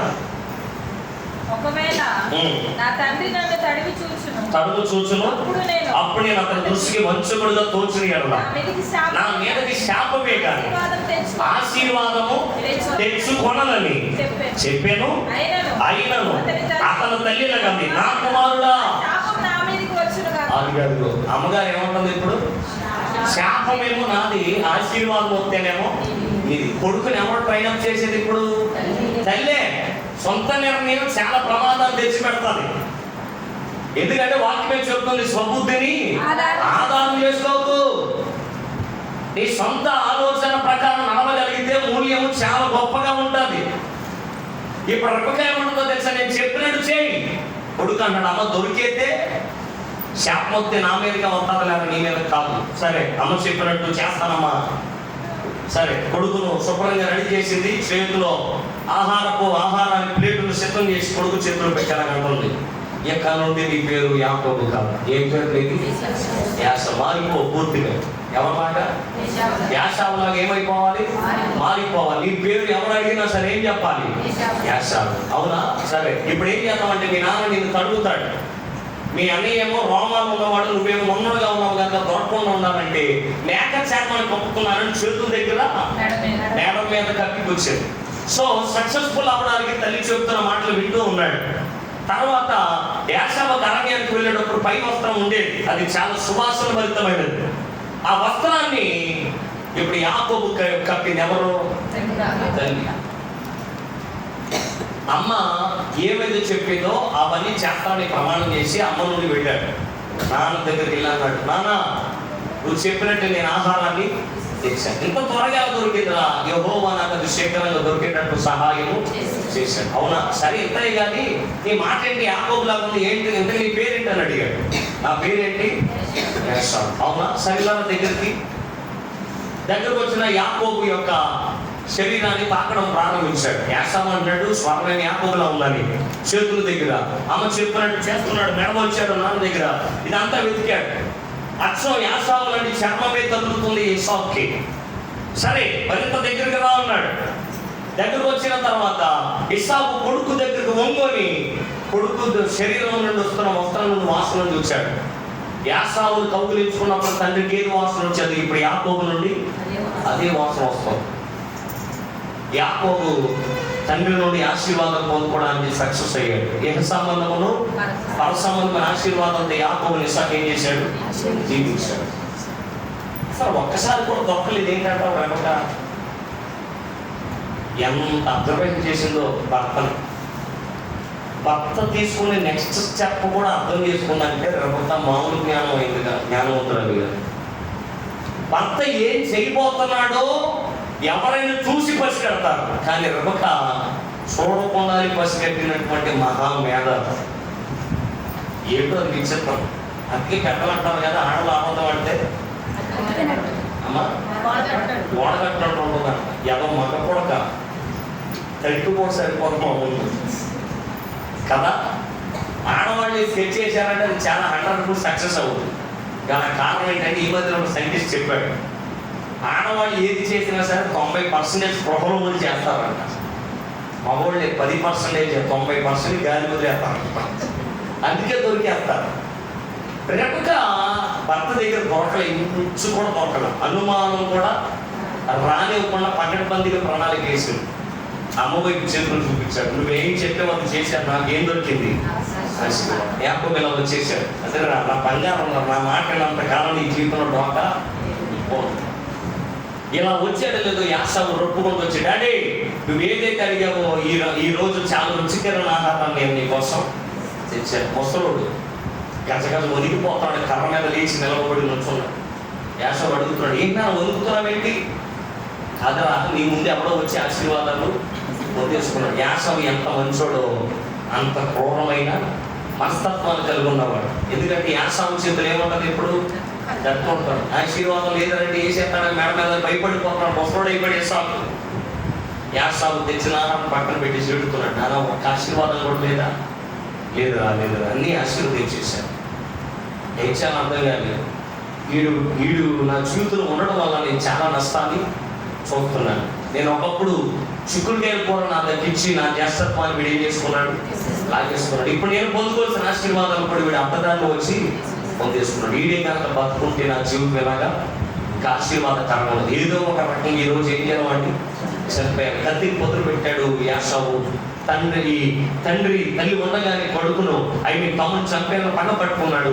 రెబెక్క ఇప్పుడు కొడుకును షార్ట్గా పిలిచేలాగా ఉంది. నేను ఇప్పుడు దాకా నేనేం చెప్పాను అవి చేసావు కనుక నీకు ఎక్కడ నష్టం జరగలేదు. ఇప్పుడు కూడా నేను చెప్పినట్టు చేయగలిగితే కానీ జీవితంలో ప్రమాదం అనేది ఉండదు. ఏం చేయాలమ్మా? ఈ ప్రాంతాన్ని వదిలేసి ఎక్కడికి పారిపో. ఇప్పుడు అమ్మ చెప్పిన మాటే యాకోబు నెరవేరుస్తున్నాడు. యాకోబు బేర్షెబాను వదిలేసి హారాన్ని పారిపోవడానికి వెళ్ళిపోతున్న కొడుకుని పిలిచేలాగా నీకు ఒక మాట చెప్తున్నా. ఏంటమ్మా? సమయం 20 7వ అధ్యాయం 43వ వచనం. కాబట్టి నా కుమారుడా, నీవు నా మాట విని లేచి హారానులోనున్న నా సహోదరుడు లాబాను వద్దకి పారిపోయి నీ అన్న కోపము చల్లారు వరకు, నీ అన్న కోపము నీ మీద తొలుగు వరకు, అతనికి నువ్వు చేసిన వాటిని అతడు మరచు వరకు లాభాను వద్ద కొన్నాళ్ళు ఉండు. అప్పుడు నేను అక్కడ నుండి నిన్ను పిలిపించేదను. స్తోత్రం కలుగునుగా. అన్నకు నువ్వు చాలా నష్టాలు చేశావు, అన్నను చాలా ఇబ్బంది పెట్టావు కనుక అన్నయ్య నీ మీద పగ పెంచుకున్నాడు కనుక ఖచ్చితంగా ప్రమాదం తప్పించబడాలి. నువ్వు మీ అన్నకి ఏదైతే చేసేవో అతను మరిచిపోయేంత వరకు నువ్వు ఈ ప్రాంతంలో ఉండదు. నువ్వు హారాను పారిపోతున్న యాకోబు తిరగానే నేను కబురు పెట్టుదాకా ఈ ప్రాంతానికి నువ్వు అమ్మ చెప్తున్నమాట. సమస్య తెచ్చింది ఎవరు? ఇప్పుడు తల్లి. సమస్యను సాగు చేయడం తెలియక దూరంగా పారిపోమంటారు. కన్న కొడుకే కదా యాచావు. ఏమిరా తమ్ముడి మీద కత్తెత్తుతున్నామంట, బుద్ధుందా నీకు? ఎవరు నేర్పాడు ఈ ఆచారం? ఎక్కడ నేర్చుకున్నారు ఈ పనులని? కొడుకు దగ్గరికి వెళ్ళి అడగొచ్చుగా, తల్లేగా అడగొచ్చుగా. ధైర్యం ఉందా లేదా? తనకు ఆధారం ఉందా లేదా? రైట్స్ ఉన్నాయా? మాట్లాడే యాసమని అడిగాను, రైట్స్ లేవా? రెబెక్కాకి ఉన్నాయి. మరి ఎందుకు అడగలేకపోతుంది? తప్పు చేసింది కాబట్టి. ఏం చేసింది? తప్పు చేసింది కాబట్టి కొడుకు ముందు ఏం ఎత్తుకోలేకపోతుంది, తల ఎత్తుకోలేకపోతుంది. అంతే, తప్పదు. చేయడానికి అగత్యాలు చేస్తే మూల్యము చాలా గట్టిగా ఉంటుందని అందుకే చెప్తున్నాను. రెబెక్కా తన కొడుకు దగ్గరికి వెళ్ళి అడగలేకపోవడానికి గల కారణం ఏంటంటే తాను చెయ్యరాని పని పెద్ద కొడుకు నష్టాన్ని రుచి చూపించదు కనుక యాసావు దగ్గరికి వెళ్ళి అడిగితే నిజంగా నన్ను కొట్టేస్తాడని భయం వేసి రెబెక్కా కొడుకు దగ్గరికి వెళ్ళకుండా చిన్నోడికే సలహాలు ఇచ్చి పారిపోమని చెప్తాం. ఎంత ఘోరమో చూడండి. సొంత నిర్ణయాలు తీసుకుంటే ఇలాగే ఉంటాయి. అదే దేవుని చిత్తానుసారంగా ఉంటే యాకోబు ఎక్కడికి పారిపోవలసిన అవసరం ఉండేది కాదుగా. యాకోబు బేర్షెబను వదిలేశాడు అమ్మ చెప్పినట్టు. ఆనాడు పారిపోతున్నప్పుడే ఆదులోని అంశపాదులకి ఇప్పుడు చీకట్లోనికి ప్రొద్దుకుపోయిన అనుభవంలోకి యాకోబు వెళ్ళిపోతున్నాడు. నిజమే, మానవ ఆలోచనలు మనిషిని పాడు చేస్తాడు. దైవ చిత్తానుసారమైన జీవితాలు కలుగున్నవాడు తాను పతనానికి వెళ్ళడం వాడు ఎప్పుడు ఫలభరితంగానే ఉంటాడు. నీతిమంతుడు ఆపదలలో కూడా ధైర్యంగా నిలవబడతాడు. గల కారణం ఏంటంటే వాడు ఎవరి మీద ఆధారపడినాడు? యాకోబు దేవునికి అప్పగించుకున్నాడు. ఎవరికి అప్పగించుకున్నాడు? తల్లికి అప్పగించుకున్నాడు. అమ్మ చెప్పినట్టు ఆడుతున్న ఆట బొమ్మ అయిపోయాడు యాకోబు. ఇప్పుడు బ్రతుకుపోయింది కదా అని అక్కడే రాళ్ళ మధ్య పడుకున్నాడుగా దైవ దర్శనం చూచాడు. ఆకాశం తెరవబడింది, భూమి మీద నిచ్చెన వేయబడింది. ఈ నిచ్చెన పై కొన నుండి ఈ కోన వరకు వేయబడితే ఒకవైపు దేవదూతలు దిగుతున్నారు, మరొక వైపు దేవదూతలు ఎక్కుతున్నారు. ఈ నిచ్చెన ఎక్కడ వరకు వేయబడిందని యాకోబు చూడగానే ఆ నిచ్చెన పై నుండి దేవుడు యాకోబుకి కనబడ్డాడు. స్తోత్రం కలుగునుగాక. యాకోబు నీ తండ్రి అయిన అబ్రహాము ఇస్సాకుల దేవుడు నేను. స్తోత్రం కలుగునుగాక. చెప్పిలాగా అన్నాడు 15 వచ్చు 28-15. నేను నిన్ను ఇదిగో నేను నీకు తోడై ఉండి నువ్వు వెళ్ళే ప్రతి స్థలం ముందు నేను కాపాడుచి దేశానికి నేను మరలా రప్పించాను. నేను నీతో చెప్పినది నెరవేర్చు వరకు నేనేం చేస్తాను? కాపాడుతాను. నేను నీకేమై ఉంటాను? తోడై ఉంటాను. మరలా ఈ దేశానికి. ఇదే మాట కొన్ని గంటల క్రితం ఎవరు చెప్పినట్టున్నారు? అమ్మ ఏమంది? సమస్య పోయేదాకా ఈ ఊరు రావు. ఇది అమ్మ. ఇప్పుడు ఏమంటున్నాడు దేవుడు? నిన్ను మరలా ఈ దేశానికి. ఇప్పుడు దేవుడు చెప్పినది అమ్మ చెప్పింది ఓకేనా? అమ్మ కాదా? ఎలా కాదు? దేవుడు చెప్పిందే సరే, నెరవేర్చబడేది కరెక్టేనే కాదంటలా. అమ్మ చెప్పింది ఏంటి? మరలా ఈ ఊరు వచ్చే నేనే కబురు పెడతాను, అప్పుడు దాకా రావద్దు అంటుంది అమ్మ. దేవుడు ఏమంటున్నాడు? మరలా ఈ దేశానికి.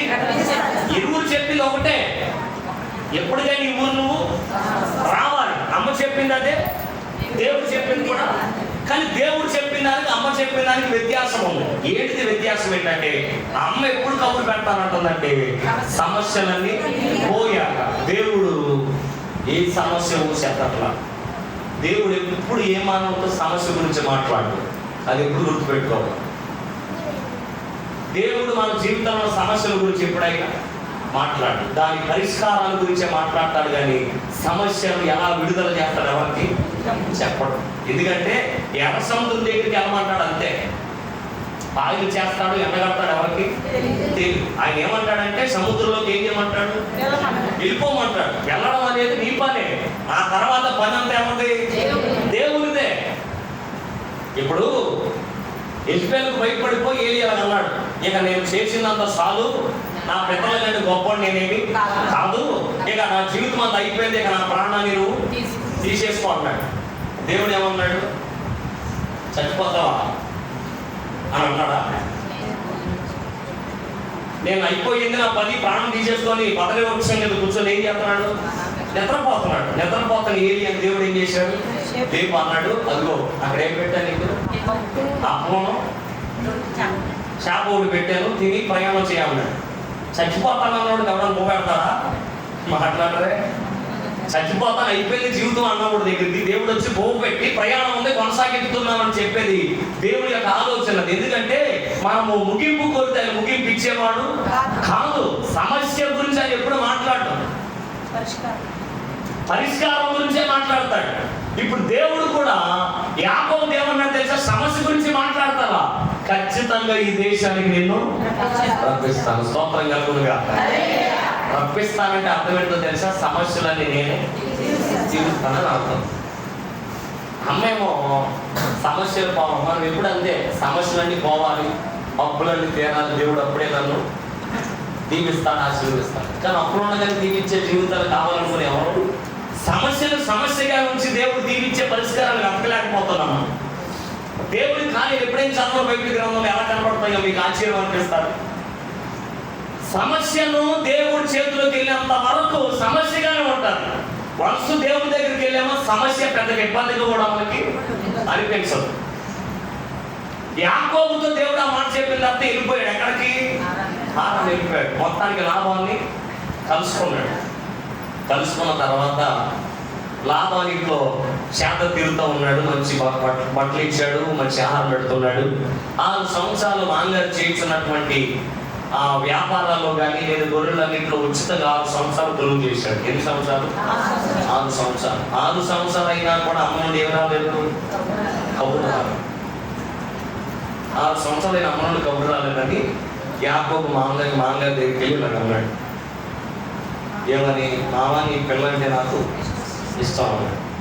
ఎందుకు అన్నాడు చెప్పనా, రెపక కొడుకు వెళ్ళిపోకుండా ఎంత పీచిలాగా ఉండేది. మీ అన్నయ్య చేసుకున్నట్టు పెళ్ళిళ్ళు ఎవరిని బట్టి దాన్ని చేసుకోకు, నా మేనగోళ్ళని చేసుకోకు. చక్రం అంతా ఎవరి చేతిలో ఉంది, కొడుకు తల్లే. అంత గొప్ప ఆవిడ కొడుకుని పాటు చేపే కాకుండా మళ్ళీ ఎవరిని పెళ్లి చేసుకుంటుంది. ఖచ్చితమే తల్లిదండ్రులు ఏం చెప్పారు అదే చేయాలి, పిల్లలు కాదట్లా. కానీ యాకోబు విషయంలో దేవుడి చిత్తం ఏంటో తల్లికి తెలుసుకోలేదంత బలహీనం అయిపోయింది. ఇప్పుడు యాకోబు మాంగారి దగ్గరికి వెళ్ళాడు, మామ నీ చిన్న కూతురు అంటే నాకు ఇష్టం. లాభాన్ని అంత మోసగాడంటే యాకోబు కానీ 7 ఆకులు చదువున్నాడు అన్నాడు. మళ్ళీ ఎప్పుడురా నా కూతురుని ఎవడోకి ఇవ్వడం కానీ నీకిస్తే నా కాళ్ళకు నా కూతురు ఉంటాను కదా, ఇచ్చేస్తాను 7 సంవత్సరాలు కొనుగోలు చేయి అన్నాడు. ఎందుకు, యాకోబు వెనకెళ్ళే అవకాశం లేదు. ఎలాగో ఇక్కడే పడి సావాలి కనుక యాకోబు జీవితం అంతా తెలుసుకున్నాడు. యాకోబు తప్పు చేసి వచ్చాడు, ఇక వెనకెళ్ళి రకం కాదు, ఆడేసుకోవడం మొదలెట్టాడు. ఎవరుస్తున్నారా, తెలుసో తెలియకో పొరపాటు చేస్తే లోపం కబడ్డీ ఆడినట్టు ఆడింది. నిజం, సమస్యలు తెచ్చుకుంటే ఆ సమస్య నుండి ఎలా బయటపడాలి ఎవరికి తెలియక చాలా ఇబ్బంది గురి కాబడాలి.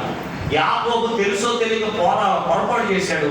ఇప్పుడు ఆ పొరపాట్లు మనుషులు యాకోబుతో ఏం చేయడం ప్రారంభించారు, ఆడుకోవడం, బానిసలుగా మార్చేశారు. పాపం కనుక చేశావా, ఆ పాపం అవిధేయత తిరుగుబాటు లోకానికి కుటుంబానికి కీడు తెచ్చే సమస్య చేస్తే బానిసగానే బ్రతకాలి.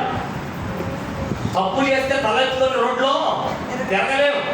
యాకోబు పరిస్థితి ఇప్పుడు అలాగైంది. 7 సంవత్సరాల సరే అగ్రిమెంట్ మీద సంతకం పెట్టాడు.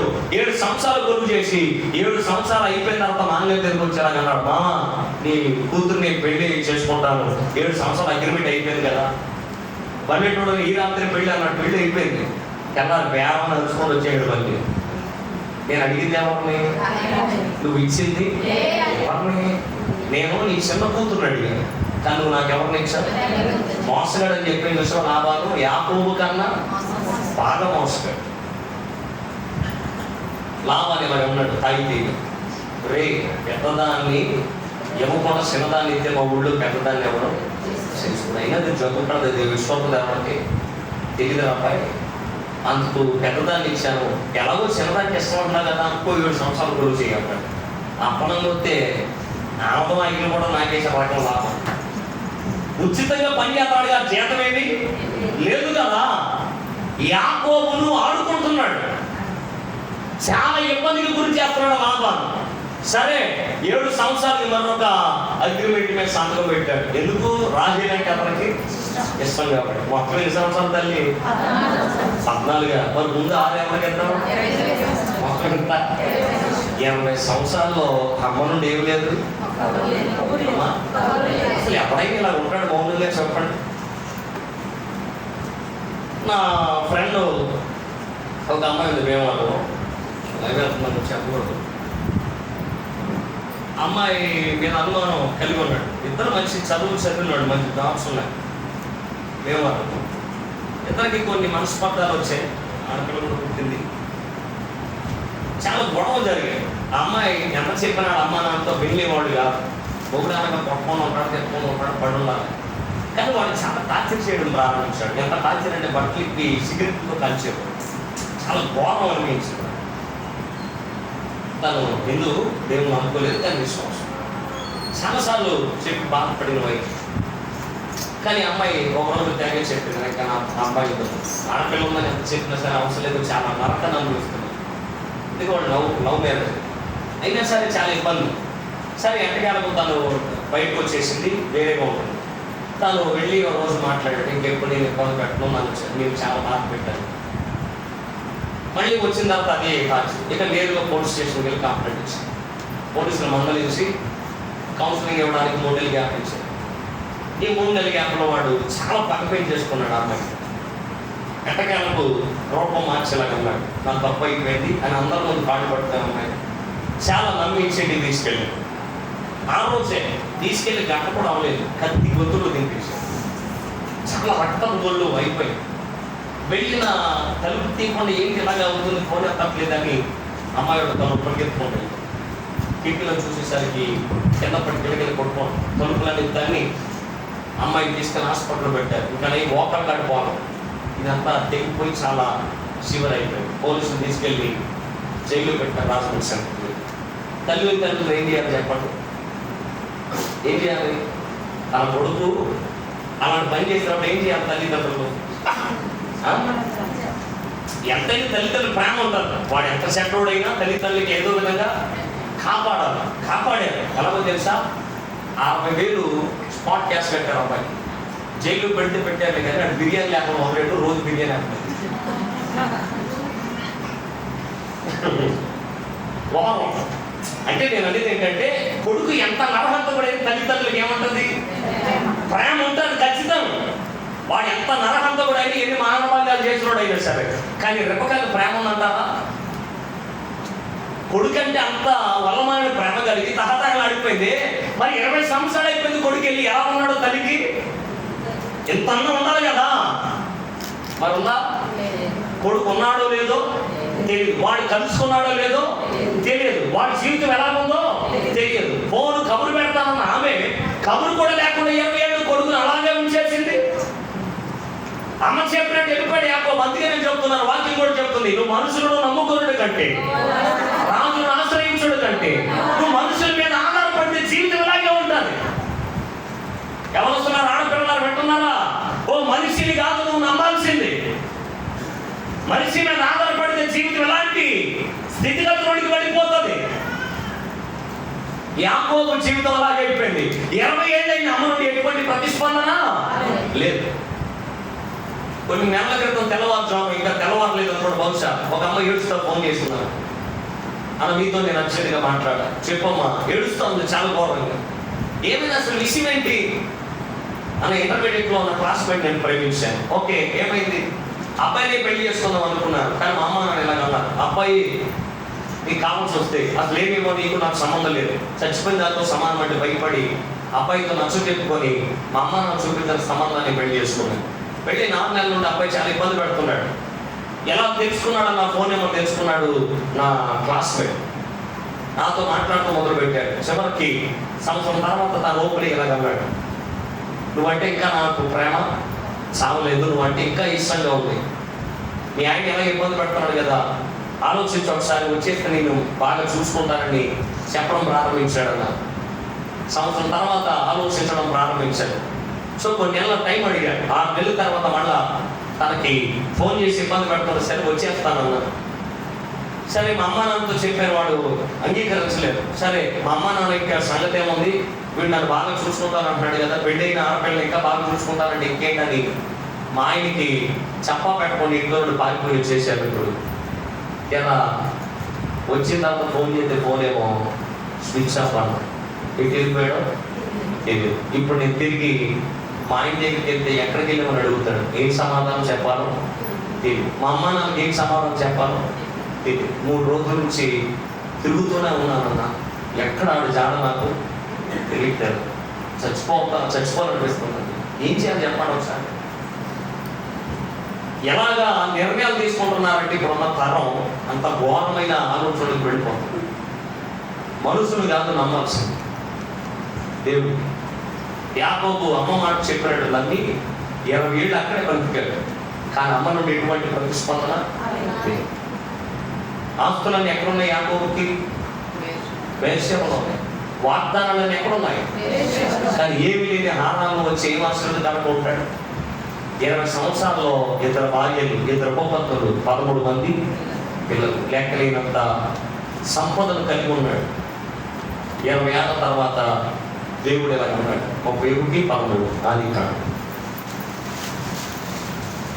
20 ఏళ్ళ తర్వాత దేవుడు ఎలా ఉన్నాడు? 31, 13 నువ్వు ఎక్కడ స్తంభం మీద నూనె పోసేదో అక్కడ నాకు మొక్కుబడి చేసేదో ఆ బేతేలు దేవుడను నేనే. ఇప్పుడు నువ్వు లేచి ఈ దేశంలో నుండి బయలుదేరి నీవు పుట్టిన దేశములకు తిరిగి వెళ్ళమని నాతో చెప్పాను. గట్టిగా స్తోత్రం చెప్పండి.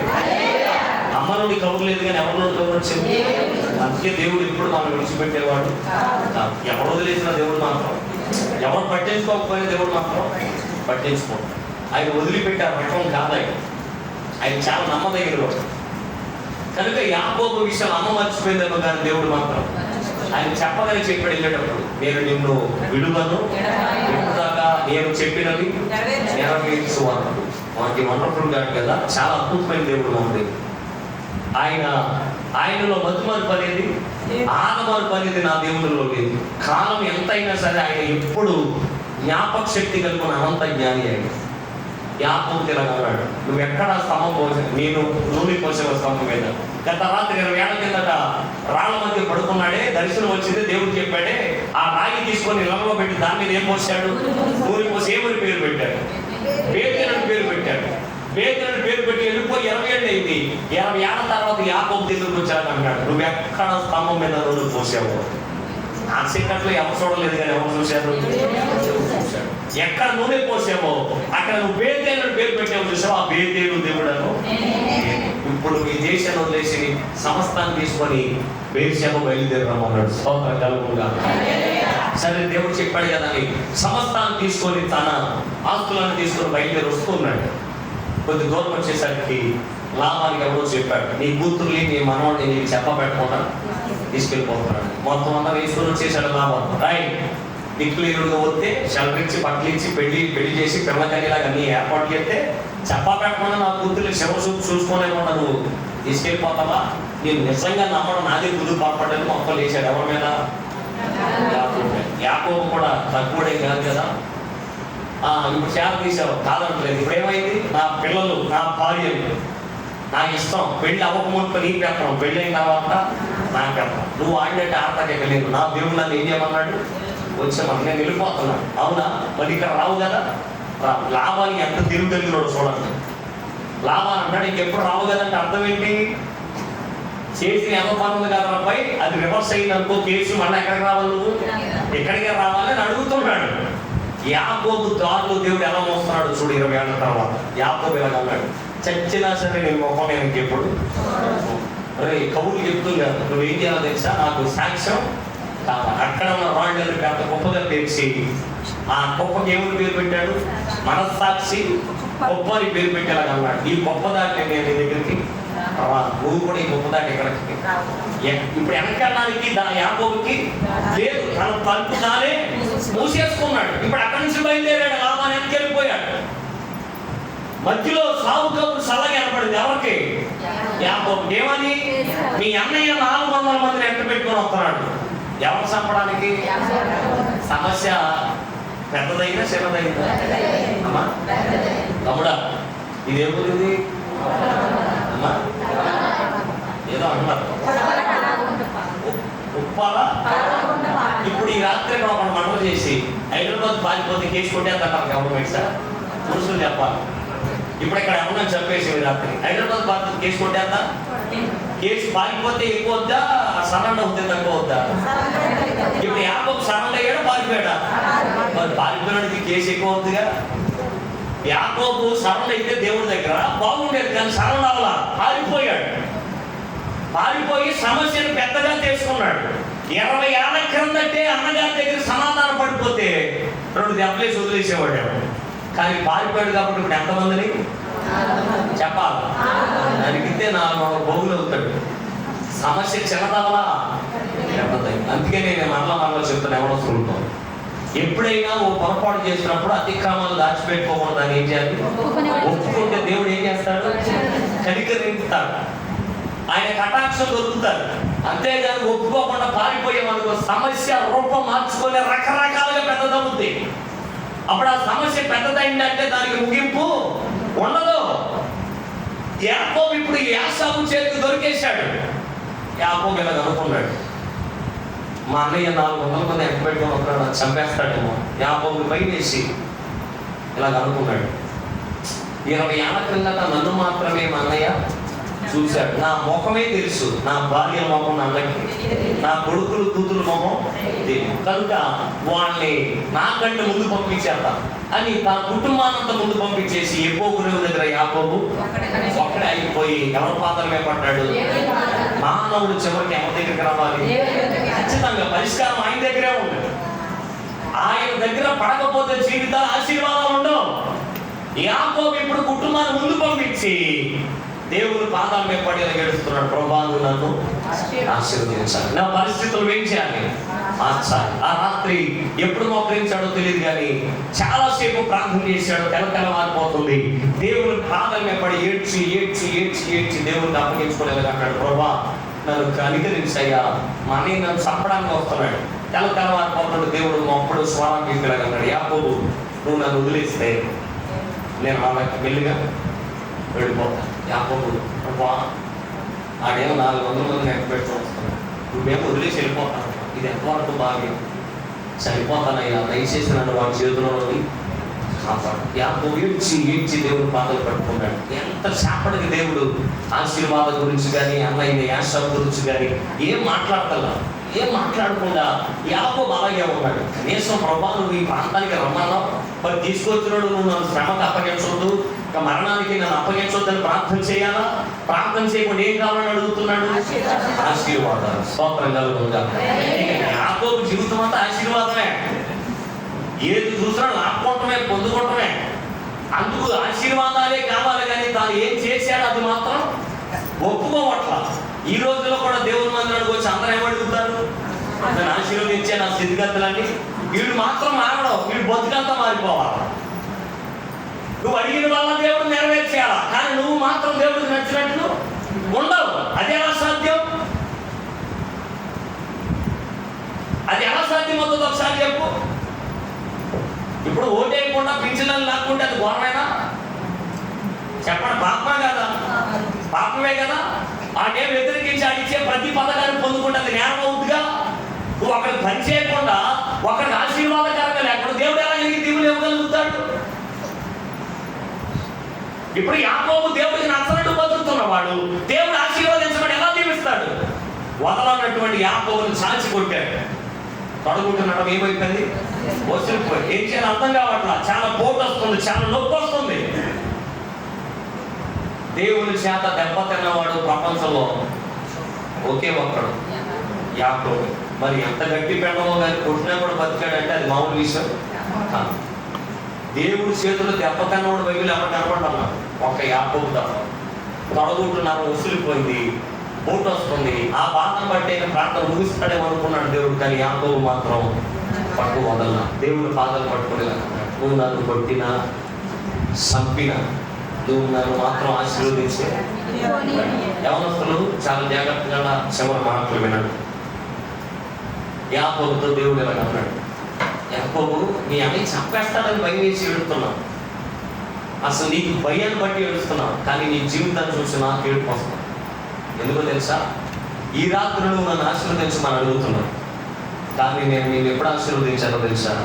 నీ తల్లి గర్భంలో పెండంగా లేనప్పుడే నేను నేను ఆశీర్వదించాను. ఎప్పుడు ఆశీర్వదించాడు? నువ్వు తల్లి గర్భంలో ఏమని ఆశీర్వదించాడు? రోగులకి రాష్ట్రపతి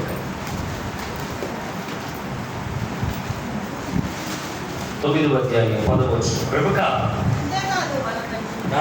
మన తండ్రి అయిన ఇస్సాకును ఒకని వల్ల గర్భవతి అయినప్పుడు ఏర్పాటును అనుసరించిన దేవుని సంకల్పము, ఏర్పాటును అనుసరించిన దేవుని సంకల్పము క్రియల మూలంగా కాక పిచ్చువాని మూలంగానే నిలకడగా ఉండు నిమిత్తం పిల్లలేక పుట్టి మేలైనను కీడైనను చేయకముందే. పెద్దవాడు ఏమవుతాడు? పెద్దవాడు ఎవరు? చిన్నవాడు ఎవరు? ఎవరి దగ్గర ఉండాలి? యాకోబు దగ్గరే యాకోబు ఉండాలి. కానీ దేవుడు ఏం చెప్పాడు? చిన్నోడైనా యాకోబు దగ్గర యాకోబు కాళ్ళ దగ్గర బతకాలన్నాడు. ఇది దైవికమైన ఆశీర్వాదం. దేవుడు చెప్పాడు, నీ పెద్ద కొడుకు కంటే నీ చిన్న కొడుకు నేనేం చేయబోతున్నాను.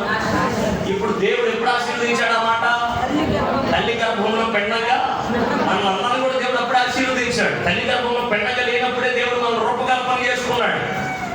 అప్పుడే జాన్ అనేవాడు ఎలా ఉండాలో దేవుడి యొక్క ప్రణాళిక సిద్ధమై ఉన్నది.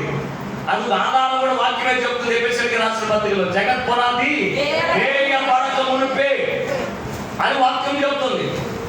ఇప్పుడు నువ్వు అర్థాంతరంగా ఆశీర్వాదాల కోసం అడుగుతున్నావు, కానీ మనం పుట్టుగా లేనప్పుడే, పెండంగా లేనప్పుడే దేవుడు మన రాతలన్నీ రాశాడు. మన చరిత్ర అంతా దేవుడు అప్పుడే లిఖితం చేశాడు. కానీ ఇప్పుడు మనం ఏం చేస్తున్నామంటే ఆశీర్వాదాల కోసం వెంపలాడుతున్నాం. మీరు ఆశీర్వాదానికి వారసులు గుట్టకే పిలవబడ్డాం మనం. కానీ ఆశీర్వాదాలు పొందుకోవలసిన మనము హారాన్ని వెళితే ఆశీర్వదించబడతాం. ఎక్కడొచ్చే ఆశీర్వాదాలు? బేర్షెబాలో ఉండాలి నువ్వు. బేర్షెబా దేవుడి పిల్లలది. వాగ్దానాలు సంతోషించుకున్న కుటుంబాలవి. కానీ బేర్షెబాలో తెలిసి హారాన్ని పారిపోతే నాకు దీవెన కావాలంటే ఎలా? నువ్వు దేవుడికి దగ్గరగా ఉంటే దీవించబడతావు, కానీ దేవుడికి దూరంగా జరిగితే దైవ దీవెనలు ఎలా పొందుకోగలుగుతావు? అది నీకు సంక్రమించడం సాధ్యం కాదు. యాకోబు తను చెప్పాడు, ఇప్పుడు కాదు యాకోబు, నీ చిన్నప్పుడే నేను నిన్ను ఆశీర్వదించాను. యాకోబు కళ్ళు తెరిచి షాక్లో ఉన్నాడు. ఏంటి నన్ను చిన్నప్పుడు ఆశీర్వదించాడా? అంటే నేను మనుషుల ఆశీర్వాదాల కోసం వెంపలాడాను, కానీ దేవుడు ఇచ్చిన ఆశీర్వాదాన్ని నేను కనుగొనలేకపోయాను. ఇహ సంబంధమైన దూత అపవాది కొంతమంది మనోడి యంత్రాలు ఏం చేసి ఈ రోజుల్లో అదే యాకోబు జీవితంలో జరిగింది. అది శరీరాన్ని వెంబడించినంత కాలం తన ఆశీర్వాదాన్ని తాను కనుగొనలేకపోయాడు. నీ ఆశీర్వాదాన్ని నువ్వు పసిగట్టలేకపోవడం గల కారణం ఏంటంటే నీ కళ్ళు మూతపడ్డాయి. నువ్వు శరీరాన్ని అనుసరించినంత కాలం నీ అభివృద్ధి నువ్వు పొందుకోలేదు. ఆత్మానుసారంగా నువ్వు జీవించిన మరుక్షణం, దేవుడికి దగ్గరగా జీవించిన మరుక్షణం, నీ ఆత్మతో దేవుడి చిత్తానికి ఎప్పుడైతే లోబడుతున్నావో అప్పుడే నీ అభివృద్ధి అంటే నీ కళ్ళ ముందు కనబడటానికి అవకాశం ఉంటుంది. నీ ఆత్మకు తన కళ్ళు తెరవబడ్డాయి. ఎప్పుడు ఇదేంటి, నేను చిన్నప్పుడు ఆశీర్వదించబడ్డాను, కానీ నేను ఆశీర్వాదాల కోసం అందరం మోసం చేసుకొని వచ్చాను. ఏడుస్తూ ఉన్నాడు. తన పత్రం తనకు అర్థమైంది. అప్పుడు మరలా రెండో ప్రశ్న వేసాడు యాకోబుకి, యాకోబా నువ్వు నాకు నచ్చలేదు, నువ్వు నాకు నచ్చలా. ఎందుకో తెలుసా? నువ్వులాగా బ్రతకట్లేదు. ఎవరిలా బ్రతుకుతున్నావో తెలుసా? నీ అన్నయ్యగా యాషావు. ఎవరు వస్తున్నారు వింటున్నారా? ఎవరిలా బ్రతుకుతున్నారు? ఎవరిలా బతుకుతున్నారు మీరు? నిజంగానేనా? ఎంత బాగా ఒప్పుకుంటున్నారండి. ఎవరిలా బ్రతకాలి మనం? మనలాగే బ్రతకాలి. ఈ రోజున అందరి ఇమిటేషన్, అనుసరించడం, అనుకరణ, ఒకరి జీవితాలను చూసి పొందుకోవడం, వాడు కూడా అలాగే ఉండాలని. నేను ఒక మాట చెబుతున్నాను, దయచేసి మీరు ఇతరులను వెంబడించడానికి అసలు వీలు లేదు సార్. నువ్వు దేవుని చిత్తానికి లోపడడమే కావాలి. దేవుని పట్ల ఉన్నతమైన ప్రణాళిక కలిగి ఉంటే అసలు యాశావులను బ్రతకడానికి ఎలా అవకాశం ఇచ్చావు? యాశావి నీ కాళ్ళ దగ్గర ఉండాల్సినాడు, నువ్వేమో వెళ్ళి ఆడి కాళ్ళ దగ్గర బ్రతకడం దేవుడికి ఇష్టం లేదు. ముందు నువ్వు నీ జీవితాన్ని దేవుడు ఎలా సిద్ధం చేశాడో ఆ జీవితాన్ని ముందు కనుక్కోను, అప్పుడే నువ్వు ఆశీర్వాదకరంగా ఉంటావు. ఇతరులని చూసి వాళ్ళలాగా నేను ఉంటే బాగుండు, వీళ్ళకలాగా ఉంటే బాగుండు, వీళ్ళు పిల్లలు గొప్పవాడు, నా పిల్లలు కూడా వాళ్ళకు కాదు, వాళ్ళకంటే నీ పిల్లలు గొప్పవాడు అవ్వాలి దేవుడు ప్రణాళిక ఉంటే ఇతరులు ఎలా కంపేరిజన్ చేసుకుంటున్నాం? ఈ రోజుల్లో చాలా మంది యవనస్తులు చాలా మంది హీరోల్ని వెంబడించేవాళ్ళు ఎక్కువైపోయారు కదా. సినిమా వస్తే చాలు ఇక రూపాంతరం చెందుతాడు వీడు. ఎవరిలాగా? హీరోలాగా.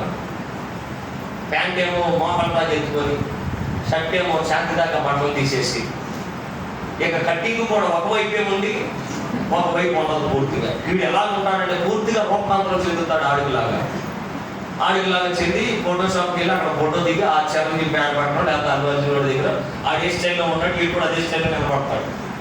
ఆడు మొహం ఉంటుంది, వీడికేమో మొహం ఉండదు. ఎందుకంటే ఆడు మేకప్ వేస్తాడు, వీడేమో వీడు అన్ని మీద చేస్తాడు కానీ మేకప్ మాత్రం వేసుకోవడం వీడికి తెలియదు కదా. అదన్నమాట. చిన్నప్పుడు చంద్రముఖి గారి సినిమా చూశాను, 7వ 8వ క్లాస్లో ఉన్నప్పుడు. అప్పుడు డైగా ఉంటారు, మీ అందరికి తెలుసా? తెలియదు అంట.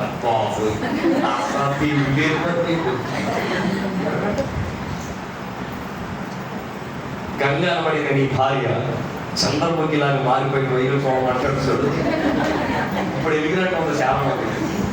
కొంతమంది వీడు కూడా ఏం చేస్తారో తెలుసా, ఆడిలాగా మారిపోతారు. అమ్మాయిలు కూడా హీరోయిన్లా ఫీల్ అయిపోతున్నారు. కొంతమంది ఉన్నదే పొత్తి మీద కట్ట దానికి ఏదో యాడ్ చేసి ఇలాగే తగిలిపోతాం కాదు.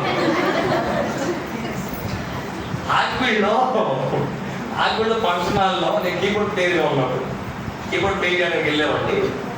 ఒక ఆవిడ పెళ్లి కొడుకు ఒక అక్క అనమాట. అయ్యి పోలేరమ్మ కనకదుర్గం మీద కూడా ఉండవు అన్నీ ఉన్నాయి ఆభరణాలు.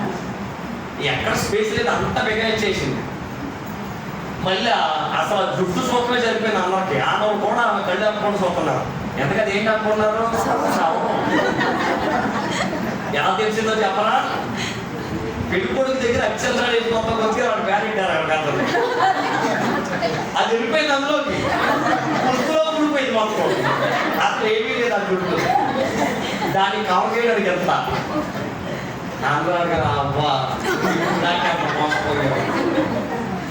నీరు పడేది మనకి ఉన్న కొత్తిమీరకైనా ఏదో ప్యాక్ చేసుకుంటే అద్భుతంగా ఉంటారు. లేని సోకులు ఎటువంటి ఎలాగే ఉంటారు కదా. అసలు దేవుడు నీకు ఇచ్చిన జీవితాన్ని నువ్వు బ్రతకడం మానేసి ఇతరులాగా బ్రతకడం అది పాపం కదా చెప్పండి. అది చాలా పాపం, దేవుడికి నచ్చదు. నేనలా ఉంటేనే దేవుడు నన్ను ఆశీర్వదిస్తాడు. నేను ఇతరులను అనుసరించినప్పుడు అనుకుంటాడు, నేనేమో నిన్ను ఆశీర్వదించాలనుకుంటే నువ్వేమి ఇతరులను అనుసరిస్తే నువ్వు వాడికిలాగే ఉండాలనుకుంటున్నావు. దేవుడికి నచ్చనివి. మనుషుడా, నువ్వు దేవుని అనుసరించాలి, ఆయన పోలికలో మనసపడాలి. నువ్వు ఇతరులను అనుసరించినంత కాలం నీ శాపం నేను వెంటాడుతూనే ఉంటాను. నువ్వేమో కాళ్ళ కింద దగ్గరగా ఉండాల్సినాడు. నువ్వు ఎలా ఉండాలా? తలగా ఉండాల్సినాడు. కానీ నువ్వు ఎలా బతుకుతున్నావు? కాళ్ళ దగ్గర బతుకుతున్నావు. ఈ రోజున అందరూ అదేగా. దేవుని పిల్లలు ఎంత బాగా బతకాలి. యవనస్తులు, ఆడపిల్లలు దావీదులాగా అంటాడు తమ పిల్లల గురించి, మా పిల్లలు ఎదిగినా మొక్కలు నగరానికే చెక్కబడినా. మరి మనవాళ్ళు, మరి మన పిల్లలు ఏ మొక్కలు?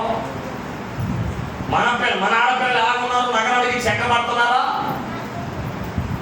మన పిల్లలు దైవికమైన మందిరాలకు తీసుకొస్తున్నామా? రెబెకా తన కొడుకును ఆశీర్వాదకరంగానే చూడాలనుకుంది, కానీ దైవికమైన భయము నేర్పడాగిపోయింది. మన పల్లెటూరులో ఈ పొగలు వేస్తారు, కూరగాయల పొగలు, సొరకాయ, ఇంకా బీరకాయలు, పొట్లకాయ. సరే, ఈ పొట్లకాయ గురించి ఈ సొరకాయ గురించి చెప్తారు. ఇది చిన్న కాయగా వచ్చినప్పుడు దానికి ఏం కట్టేస్తారు? రాయి కట్టారు. ఎందుకు? సాబీగా అంట ఆవిడ ఏదో చెబుతుంది. ఎలాగేమంట? సాఫీగా వెళ్ళాలా స్ట్రైట్గా వెళ్ళాలా? ఏం వంకరగా ఉంటే కూర రావాలి. అమ్మా నాకు ఏదో డౌట్ వచ్చి అడుగుతున్నాను సార్ పెద్దోడు. అమ్మా వంకరగా ఉంటే కూర పని చేయదా? మరి ఎందుకు రాయి కట్టాను? చెక్కడానికి అనువుగా ఉంటుందన్నా. అబ్బా ఎంత బాగా చెప్పాను. నాకు తెలియదు, అందుకే అడిగా. అంటే వంకరగా ఉన్న కూర వండేసుకోవచ్చు కదా, రాయి ఎందుకు కడుతున్నారు అంత శ్రమ అని నాకు అనుకునేవాడిని. బాగా సాగితాగేమో అనుకున్నాను. ఇప్పుడు నాకు అర్థమైంది ఏంటంటే చెప్తానంట మళ్ళీ బాగా చెప్పామమ్మా. నా బాధ ఏంటంటే సొరకాయకి పొట్లకాయకి రాయి ఎలా కట్టాలో తెలుసుకున్నాం. మరి నీ కొడుకులు సాఫీగా పెరగాలని ఏ రాయి కట్టావు? నీ ఆడపిల్ల వాడు స్ట్రైట్గా క్రమంగా ఎదగాలని ఏ రాయి కట్టావు? కోడిగుడ్డుని ఎలా భద్రంగా దాయాలో తెలుసు. ఎందులో దాంతో మనం బియ్యం డబ్బా పెట్టేసి మళ్ళీ దాన్ని ఏం చేస్తాం? ఏ కోడిగుడ్డు ఎవరు ఎత్తుకెళ్తాను చెప్పు. మామూలుగా అడుగుతాం, ఎవడన్నా ఎత్తుకెళ్తాడా? మరి ఎందుకు దాచారు దాన్ని? ఏమన్నా పెట్టేసి దాన్ని ఏమేసేసి మీ ఇంట్లో ఉన్నది తినేస్తాడా? మరి మీ అమ్మాయి తినేద్దా? నీ కొడుకు ఎవరు తినగా? మరి దాన్ని ఎందుకు అంత భద్రంగా దాచావు అమ్మా? ఓహో మరి మాకు తెలియదు, వెళ్ళిపోతాను.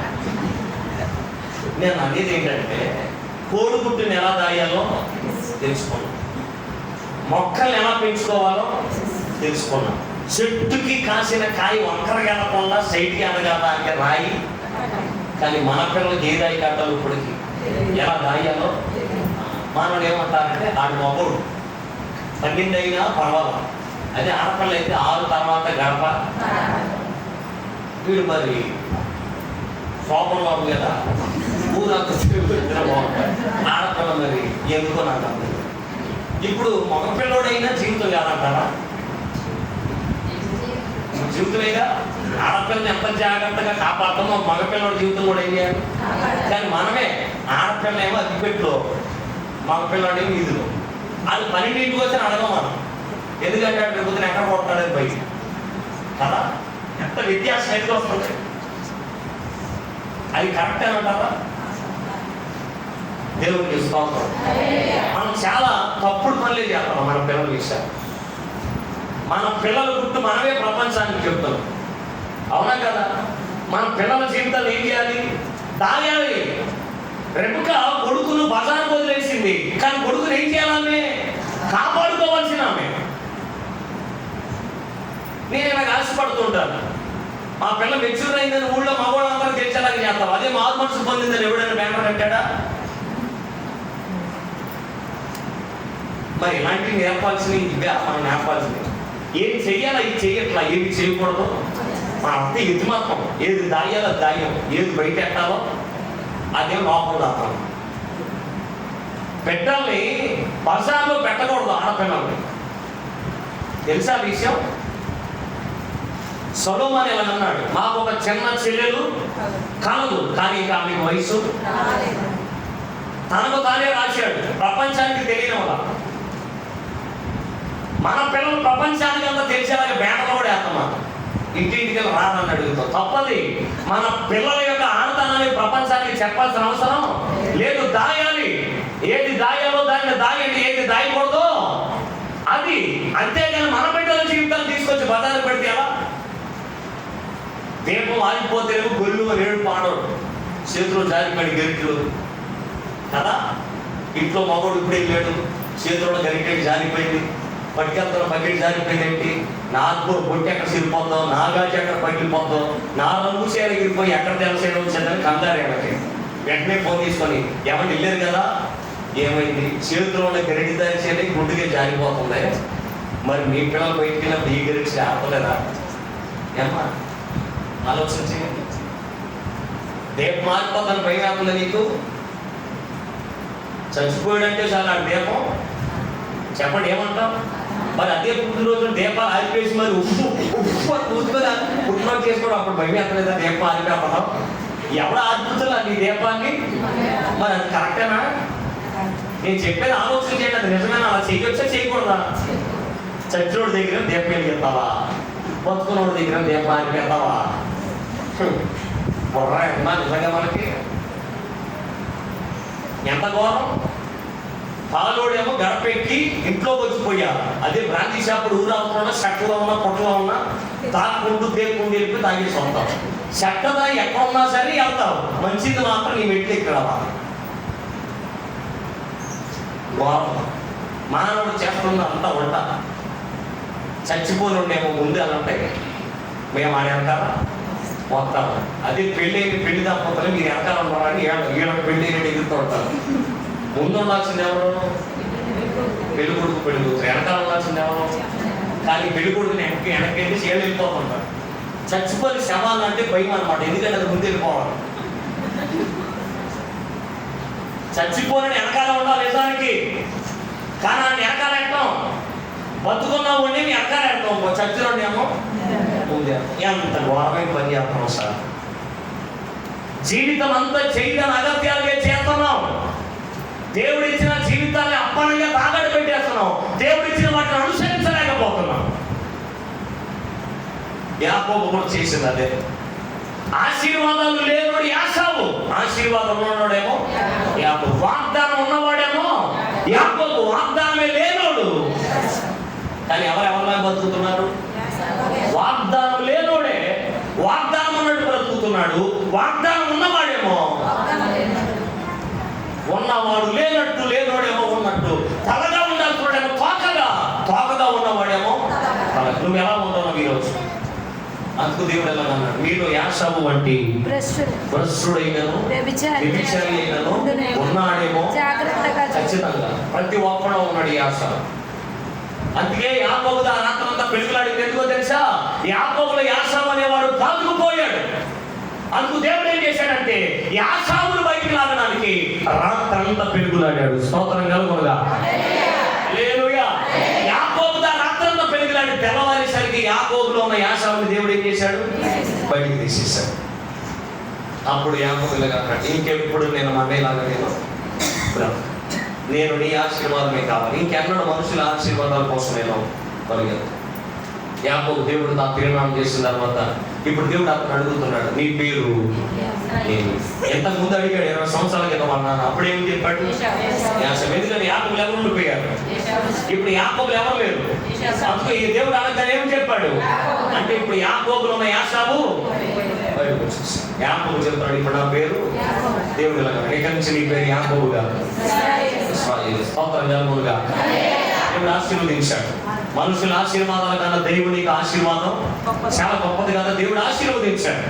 దేవుడు ఆశీర్వదించిన తర్వాత అక్కడ అతడు ఇలా పేరు పెట్టాడు. 32వ అధ్యాయం. అతడు పెనియేలు నుండి సాగి ఏమని చూద్దాం. ఆది కాండము 32వ అధ్యాయం 29వ వచనం.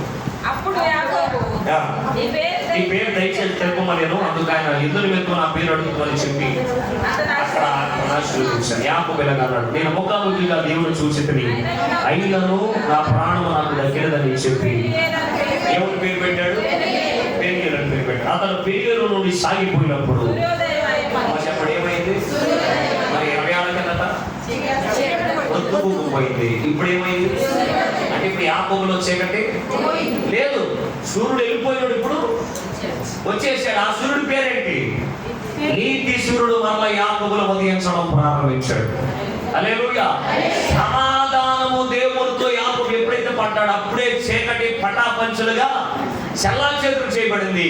చీకట్లో నుండి ఇప్పుడు ఆశ్చర్యకరమైన వెలుగులోనికి యాకోబు వచ్చేసాడు. ఇక చీకటి అనేది యాకోబులో లేదు. అందుకే యాకోబు గురించి ఎలా అన్నాడు బిలాము నోట, యాకోబులు ఏ దోషం లేదు.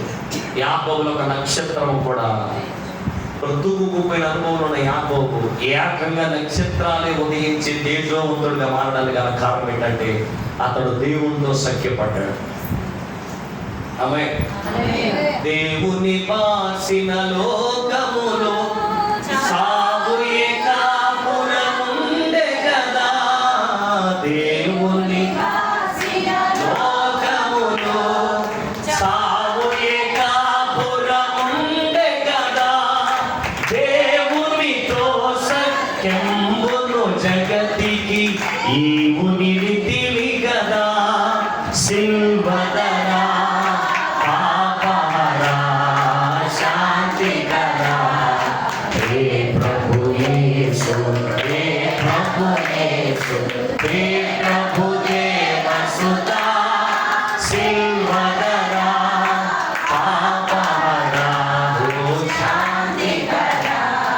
దేవుని భాషలో లోపల ఏమంటారంట? సావు వచ్చి ఏం చేసింది? ఇప్పుడు యాకోబు దేవుడు వదిలేసినంత కాలం ఏమి ఏమడించింది?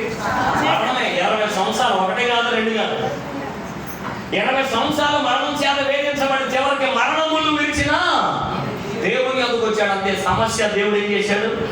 చిటుకులో సాల్వ్ చేశాడు. పెన్నీళ్ళు సాగిపోగా ఏమైపోయింది? చీకట్లో నుండి ఇప్పుడు ఎక్కడికి వచ్చేసాడు? మొదటి కార్యం జరిగిపోయింది. అతడు సూర్యులో దేవుని తేజస్సును పొందుకున్నాడు. ఇప్పుడు 400 మందిని ఎండబెట్టుకుని ఎవరుతున్నారు? 400 మంది ఆగిపోయారు. తెచ్చిన కత్తి కింద పడేశాడు. తమ్ముడు మెడ మీద పడి యాసం ఏం చేయడం మొదలెట్టాడు. 20 సంవత్సరాలు ఈ సమాధానం కోసమైనా పారిపోయింది. అక్కడ సమస్యను ఎంత సులువు చేశారు సార్? ఎవరితో సమాధానం పడ్డాక? అందుకని ఎవరి మనసు దేవుడి మీద ఆధారపడతారో వాళ్ళు పూర్ణ శాంతి కలవాలిగా దేవుడికి అప్పగించుకోవాలి. సమస్య అయ్యా ఇది ఎలా ఉంది, యాసాబు ఎలా ఉన్నాడు, అలా అంటాడు, 400 మంది వస్తున్నారు, ఏం చేయాలని అడిగితే దేవుడు దానికి సొల్యూషన్ ఇస్తాడు. సమస్యలో నుండి పారిపోతే సమస్య పెద్దదవుతుంది కానీ అది పరిష్కరించబడదు. యాకోబు ఎప్పుడైతే దేవునితో ఎన్కౌంటర్ అవ్వడం ప్రారంభించాడో, తన బతుకంతా దేవుని పాదాల దగ్గర పెట్టాడో, అతని బ్రతుకు రూపురేఖలు మొత్తం మార్చేశాడు. ఇప్పుడు యాకోబులో యాసాబు లేని కారణాన్ని బట్టి యాకోబుని ఇశ్రాయేలుగా మార్చిన మరుక్షణమే సమస్యలన్నీ ఒక్కొక్కటి సాల్వ్ చేసుకుంటూ వచ్చేస్తున్నాడు. సంపుదాన రుచునుడు మెడ మీద పడి ముందు పెట్టేస్తున్నాడు. స్తోత్రం కలుగునుగా. చివరికి ఒక మాట అడిగి ముగిస్తున్నాడు. కబురు పెడతానని అమ్మలు ఇది ఏంటంటారు? మళ్ళీ కబురు పెడతాను రా, మళ్ళీ ఫోన్ చేస్తాను రా, ఫోన్ దగ్గర ఏంటో అంటే అమ్మ అమ్మగారు ఎక్కడికి వెళ్ళిందంట? అమ్మా బయటికి తగ్గిందమ్మా, మంత్రుడు వెళ్ళిపోయింది పైకి. రెపక కొడుకులు ఎలా ఉన్నారో కూడా తెలియకుండానే వెళ్ళిపోయింది పైకి, చచ్చిపోయింది. సమస్య తెచ్చిన ఆవిడి సింగరంగరం అంటే వెళ్ళిపోయింది పరలోకానికి. మరి ఏమో కొట్టుకు చచ్చిపోవడం వదిలేసి వెళ్ళిపోయినట్టేగా. అందుకనే బిడ్డల జీవితాలు తల్లిదండ్రులు చేతులు తీసుకోండి. ఎవరి చేతులు పెట్టమంటారు? ఎందుకు పెట్టమని తెలుసా? నువ్వు నేను ఎప్పుడు మన పిల్లలతో కలకాలం ఉండలేదు. మన పిల్లలతో ఎప్పుడు ఉండేవాడు మన దేవుడే. అందుకని నీ బిడ్డలకి ఆస్తి ఇచ్చినా ఇవ్వకపోయినా, ఆస్తి సమకూర్చినా సమకూర్చిపోయినా, బిల్డింగ్లు కట్టినా కట్టకపోయినా నీ పిల్లలకి ఎవరు సంపాదించాలి? దేవుడు కనుక సంపాదించమని అది భూమి మీద ఉన్న సంపదలన్నింటిలో చాలా శ్రేష్టమైనది. అమ్మాయి అమ్మ కబురు పెడతానన్న అమ్మ చనిపోయింది. రెపక ఎలా చనిపోయింది బైబిల్లో రాయబడాల. ఎందుకంటే ఆమె కొడుక్కి టాటా బాయ్ చెప్పినట్టే ఉంది కానీ మళ్ళీ ఆహ్వానం చెప్పినట్టు చివరి చూపే ఎంత ప్రేమించింది. మన భారతదేశం చట్టాల ప్రకారం అమ్మ చనిపోతే తలమూరు పెట్టాల్సింది ఎవరు? అమ్మ యాకోబేనా? ఎంత ప్రేమించిందో, ఎంత గారాపం చేసిందో, ఎంత కౌగిలించుకుందో, ఎంత కొడుకు జీవితాన్ని తీర్చిదిద్దానో ఆరాటం ఉందో. ఆరాటమే కానీ ఆశీర్వాదం మాత్రం. అందుకే నేను చెప్తున్నాను, ఎవ్వరు మన జీవితాన్ని ఆశీర్వాదకరంగా చేయలేదు, దేవుడే. అందుకని మీ బిడ్డలు మీరు మీ దేవుని చేతులు కలగలిగితే ఇక ఆయన చేతుల నుండి అపహరించబడేది ఎవరు ఉండరు. ఆయన చేతుల నుండి దొంగిలించబడడానికి ఎవడు ఆయన దగ్గరికి రాలేదు. అందుకనే యాకోబు జీవితాన్ని అంత ఆశీర్వాదకరంగా మార్చాడు. చివరిగా ఒక మాట చెప్పుకున్న సమయం చాలా అవుతుంది. చాలా చాలా విషయాలు ఉన్నాయి కానీ టైం లేదు కనుక ఒక మాట చెప్తున్నాను. ఎందుకు దేవుడు యాకోబుని ఆశీర్వదించడానికి ఒక రీజన్ ఏంటంటే, ముందు చెప్పారు తనలో యాస ఉండిపోయాడు. ఆ యాసను దేవుడు ఏం చేశాడు? ముందు ఏంటి? ఆశీర్వాదము దేవుడు చిన్నప్పుడు ఇచ్చాడు కానీ యాకోబు మధ్యలో మనుషుల దగ్గరికి వెళ్ళాడు. 3వ పొరపాటు ఏంటంటే మీకు అర్థంలో చెప్తాను. ఆదాముకి ఎంతమంది పిల్లలు? ఎవరు? ఈ ఇరువురు ఆశీర్వదించబడింది ఎవరు? చిన్నోడైనా. ఇప్పుడు క్షమించాడు. అబ్రాహాముకి ఎంతమంది పిల్లలు? ఇద్దరు. ఇస్మాయిల్ పెద్దోడు, శరీరం సంతానము ఆత్మ సంతానము పక్కన. ముందు పెద్దోడు ఎవరు? రెండోడు ఎవరు? అంటే ఇరువురు ఆశీర్వదించబడింది ఎవరు? చిన్నోడైనా ఇస్సాకు ఎంతమంది? పెద్దోడు, చిన్నోడు, ఇరువురు ఆశీర్వదించబడింది.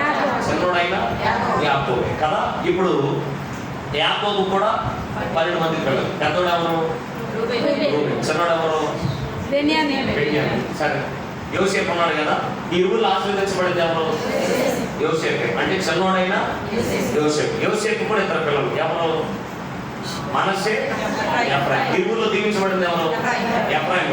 చిన్నోడైనా ఎఫ్రాయిం. సరే, ఇప్పుడు నిర్గమకాండం చూద్దాం. అమరాలు ఎక్కువ మీద ఎంతమంది పిల్లలు? బైబిల్ వస్తే కాదు, 2. ఎవరు? అహరోను పెద్దోడు, మోషే ఏమో చిన్నోడు. మరి ఇరువురు ఆశీర్వదించబడింది ఎవరు? చిన్నోడైనా మోషే కదా. సరే, దావీదుకి క్షమించాలి, యెషయాకి ఎంతమంది పిల్లలు? 7. ఒక చోట 7, మరొక చోట ఏమో 8. మొత్తం ఎంత దీవెనలు కరెక్ట్ ఉన్నది? 8 వాడైనా దావీదు. అతడెవరు? చిన్నోడే. దావీదుకి ఎంతమంది పిల్లలు? 20 మంది. సో 20 మందిలో దీవించబడింది ఎవరు? సొలొమోను. అమ్మ ఎవరు? అతను చిన్నోడు పెద్దోడు? చిన్నోడే కదా. సరే, ఇక పాత్ర పొత్తనే కుదరదు. తప్పిపోయింది పెద్ద కుమారుడా చిన్న కుమారుడా? దీవించబడింది ఎవరు? నాకు డౌట్, పెద్దోళ్ళందరూ దళితులు, చిన్నవాళ్ళందరూ దీవించబడతారు ఏమా? మామగారు, ఆ మామ మంచి పాట పాడతానని నాకు తెలుసు కదా. ఏ ఊరు లేదు? ఈ ఊరేనా? కానీ ఎక్కడో చూసేదాము. సరే, ఎనీహా బాగా వినండి. ఎంతమంది దీవించబడింది? పెద్దోళ్ళు ఎవరు? దీవించబడ్డా. చిన్నోళ్ళే దీవించబడ్డా. ఈ సృష్టికి 2 కొడుకులు ఉన్నారు, పెద్దోడు చిన్నోడు. పెద్ద కొడుకు ఎవరు? ఏదేలు తోటలో ఉన్న ఆదాము. చిన్న కొడుకు ఎవరు? చివరి కడపటి ఆదామైన యేసు. ఈ ఊళ్ళో దీవించబడింది ఎవరు? యేసు క్రీస్తే కదా. నాకు డౌట్, ఏమన్నా దీవించబడి పెద్దోళ్ళందరూ అవ్వడానికి గల కారణం ఏంటి? ఇప్పుడు నేను మా ఇంట్లో పెద్దవాడిని, మా తమ్ముడు అనగాడు. ఇప్పుడు ఎలా అనుకుంటా, నేను ఎప్పుడు పుట్టానన్నాడు చూసుకుంటాను. ఏమర్థమైంది అంటారు? సరే, ఎప్పుడు పుట్టామనేది ప్రాముఖ్యం కాదు, కానీ మీకు మనసు చెప్తాను. దేవుడు తన యాత్రను ముగించి ముందు ఇలాగన్నాడు. మొదటి వాళ్ళు కడపటోడు అయిపోతున్నారు, కడపటి వాళ్ళు మొదటోడు అయిపోతున్నారు. ఇప్పుడు మొదటోడువా కడపటోడు? మొదట పుట్టింది ఎవరు? యాసం. వెనకాల పుట్టింది ఎవరు? ఇప్పుడు మొదటోడు ఎవరు? కడపటోడు ఎవరు? మాట్లాడాలి. మొదటి స్థితిలో ఉండాల్సింది మొదటి స్థితిలో పోగొట్టుకుంటే కడప స్థితిలో పడితే వాక్యం చెప్తుందంటే మొదటోడు కడపటోడు అవ్వకూడదు. కడపటోడు ఏమవ్వాలి? మొదటోడు మొదట్లోనే ఉండాలి. కడపటోడు ఎక్కడికి రావాలి? కానీ యాసకు ఎక్కడ వచ్చేసాడు? కడపటోడుకు వచ్చేసాడు. యాకోబేమో మొదటి స్థితిలోకి వెళ్ళాలని ఆరాటం. ఈ మొదటి స్థితి అంటే ఎవరో తెలుసా? దేవుని రాజ్యంలో ఎత్తబడే పెద్ద గుంపు అన్నమాట. అందుకని హెబ్రీయులకు రాసిన పత్రిక 11వ అధ్యాయం అంటది, జ్యేష్ఠుల సంఘము దిగి వచ్చుచున్నదని వాక్యము చెబుతుంది. ప్రధానత్వాన్ని పోగొట్టుకోమాకండి. ఇప్పుడు సీనియర్లు అంతా లాస్ట్ వెళ్ళిపోతున్నారు. ఇప్పుడు భక్తి ముందు చేసి బెండకాయ ముదిరిపోయినట్టు ఈయన కూడా భక్తి ముదిరి ఏం చేస్తున్నారంటే వెనక్కి వెళ్ళిపోతున్నారు.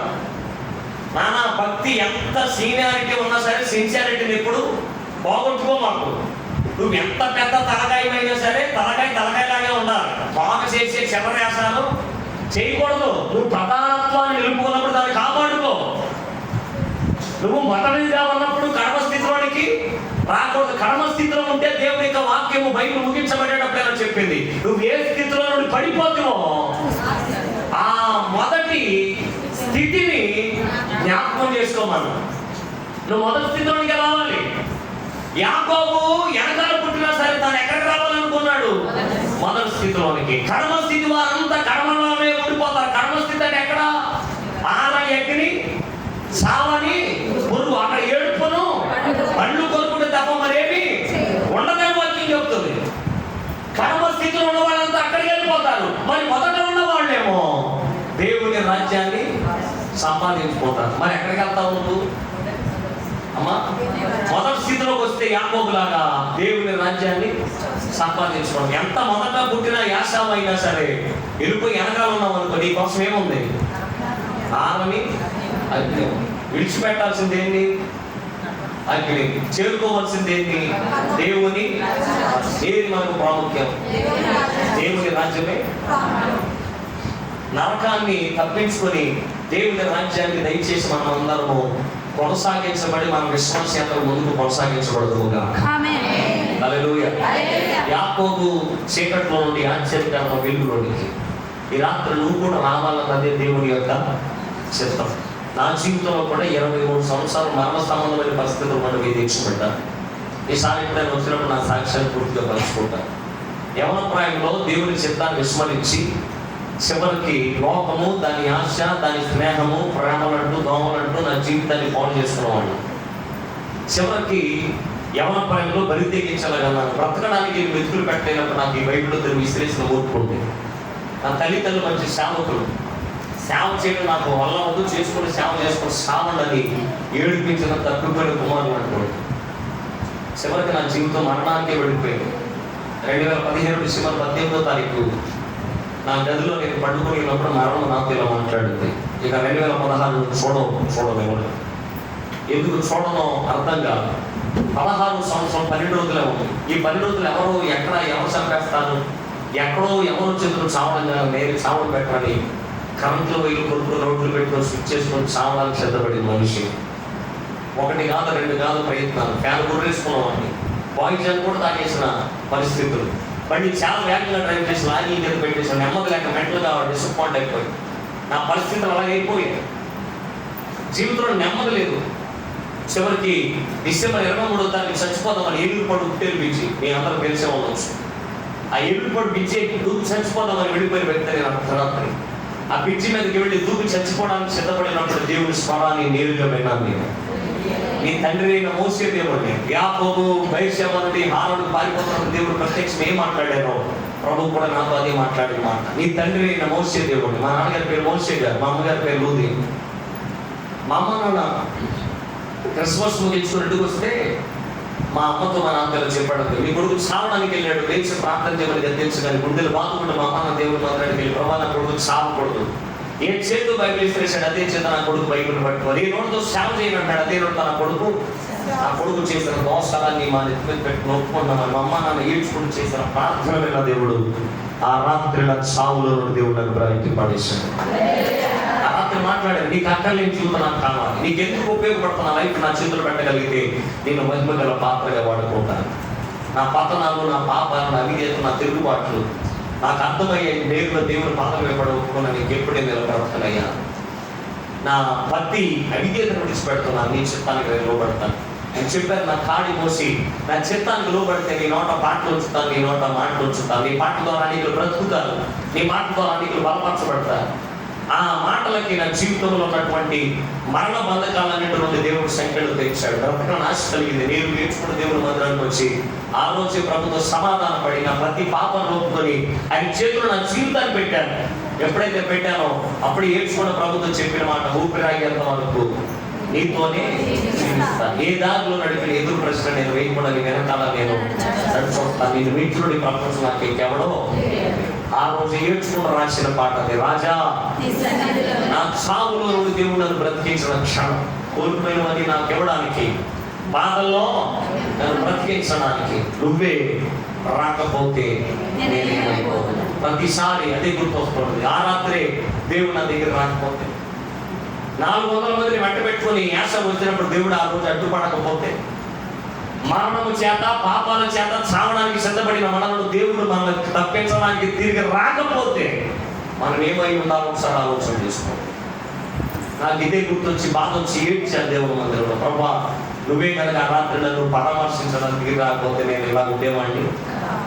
ఎప్పుడైతే నా జీవితాన్ని చిత్రం పెట్టాను, ఆయన దైవ దర్శనం కలిగింది. ఆయన చేత నేను క్షమించబడ్డాను, ప్రేమను పొందుతున్నాను. ఆయన హస్తం నా మీద పడి నన్ను అభిషేకించారు.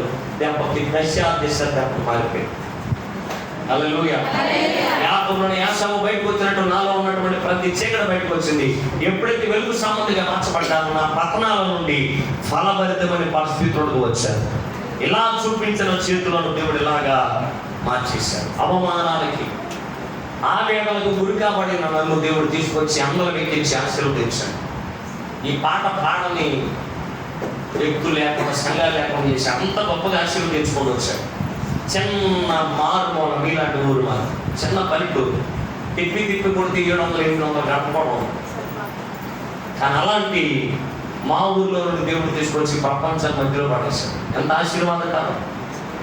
యాకోబును తీసుకొచ్చి ఇశ్రాయేలుగా మార్చి ఆ ఇశ్రాయేలుకు ఒక దేశాన్ని ఇచ్చేసినట్టు దేవుడు మనకు కూడా అలాగే ఇవ్వబోతున్నాడు. ఆయన హల్లెలూయా. నువ్వు సంపాదించి ఎంత సంపాదిస్తావు, అదే దేవుడు ఆశీర్వదించాడు అనుకో, లెక్కెట్టుకుంటా చేతులు కూడా రావు, అంత ఆశీర్వదిస్తాడు. అర్థమైందా? దేవుడు ఆశీర్వదించాడంటే మామూలు ఉండవు.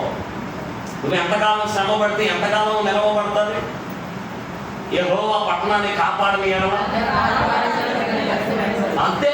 నువ్వు ఎంత ప్రయత్నం చేసినా నీ వల్ల అవదు. దేవుని చేతిలోకి వెళ్ళి ఒకసారి ఆయన చేతిలో జీవితం పెట్టి చూడు ఎంత ఆశీర్వాదకరంగా ఉంటుందో. యాకోబు తన పతనాలన్నీ అతను వెంటాడుతున్నప్పుడు ఎవరి చేతిలోకి వచ్చేసాడు? దేవుని చేతులకు ఎప్పుడైతే వచ్చాడో తన జీవితం అంతా దేవుడు మార్చేశాడు. ఈ రాత్రి నిన్ను కూడా అలాగే మార్చాలనుకుంటాడు. మరి నీ ఆలోచన ఎలా ఉంది? నీ ఉద్దేశం ఎలా ఉంది? దేవుడు ఇప్పుడైనా యాకోబులాగా మన స్థితిగతులను ఒప్పుకుందాం. యాకోబుని ఇశ్రాయేలుగా మార్చి ఆశీర్వదించినట్లే దేవుడు మనం కూడా ఆశీర్వదించునుగా. ఈ రాత్రి ఆ మాటలు మనం ఇంట్లో అయినా దీవించుకుందాం. అందరూ తీసుకుంటాడు.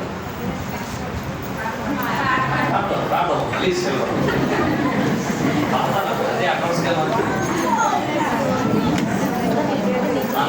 పడి రెండు చేతులు అయిపోయింది. కానీ పుస్తకం చిన్న మాట్లాడుతుంది. నువ్వు లేకపోతే మేము ఆశీర్వాదకరంగా ఉన్నాయి.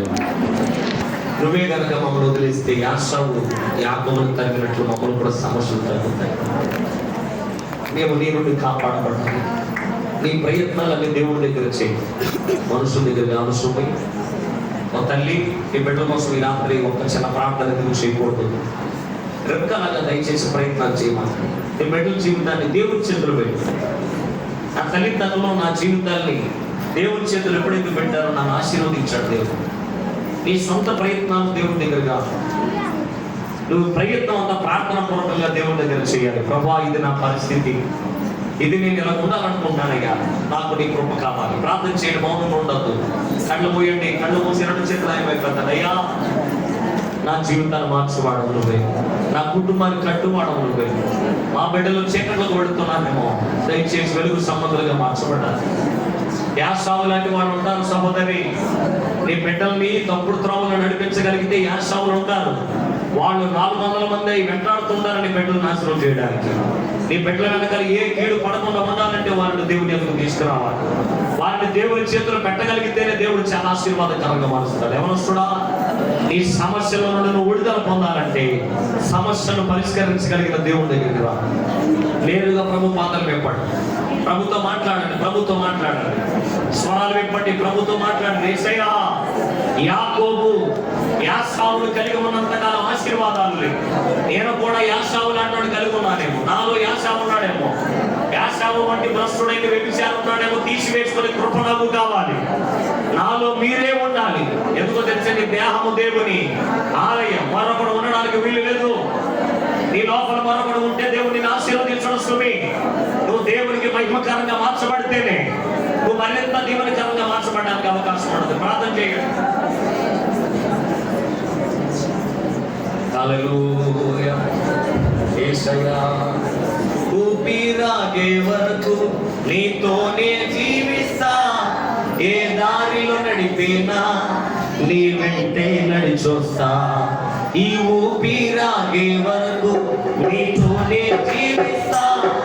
ఏ దారిలో నడిపినా నీ వెంటే నడిచొస్తా.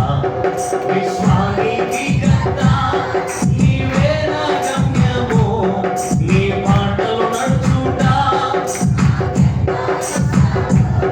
విశ్వానికి కర్త నీవే చెప్పబడుతున్న పాదము, నీ మాటలు నడుచుట. నిన్ను మించిన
నీ సన్నిధానములో సంపూర్ణ సంతోషం ఆరాధించుకునే విలువైన అవకాశం నీ సన్నిధానములో నిన్నారాధించుకునే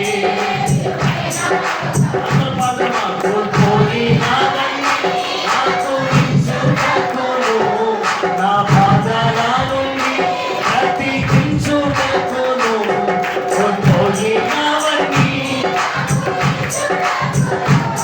నా పాదాల నుండి అయ్యా నీవే రాకపోతే నీవే రాకపోతే నేనున్నానేనయ్యా నే బ్రతుకుతానేనయ్యా నేనున్నా నీవే లేకున్నా నేనున్నానే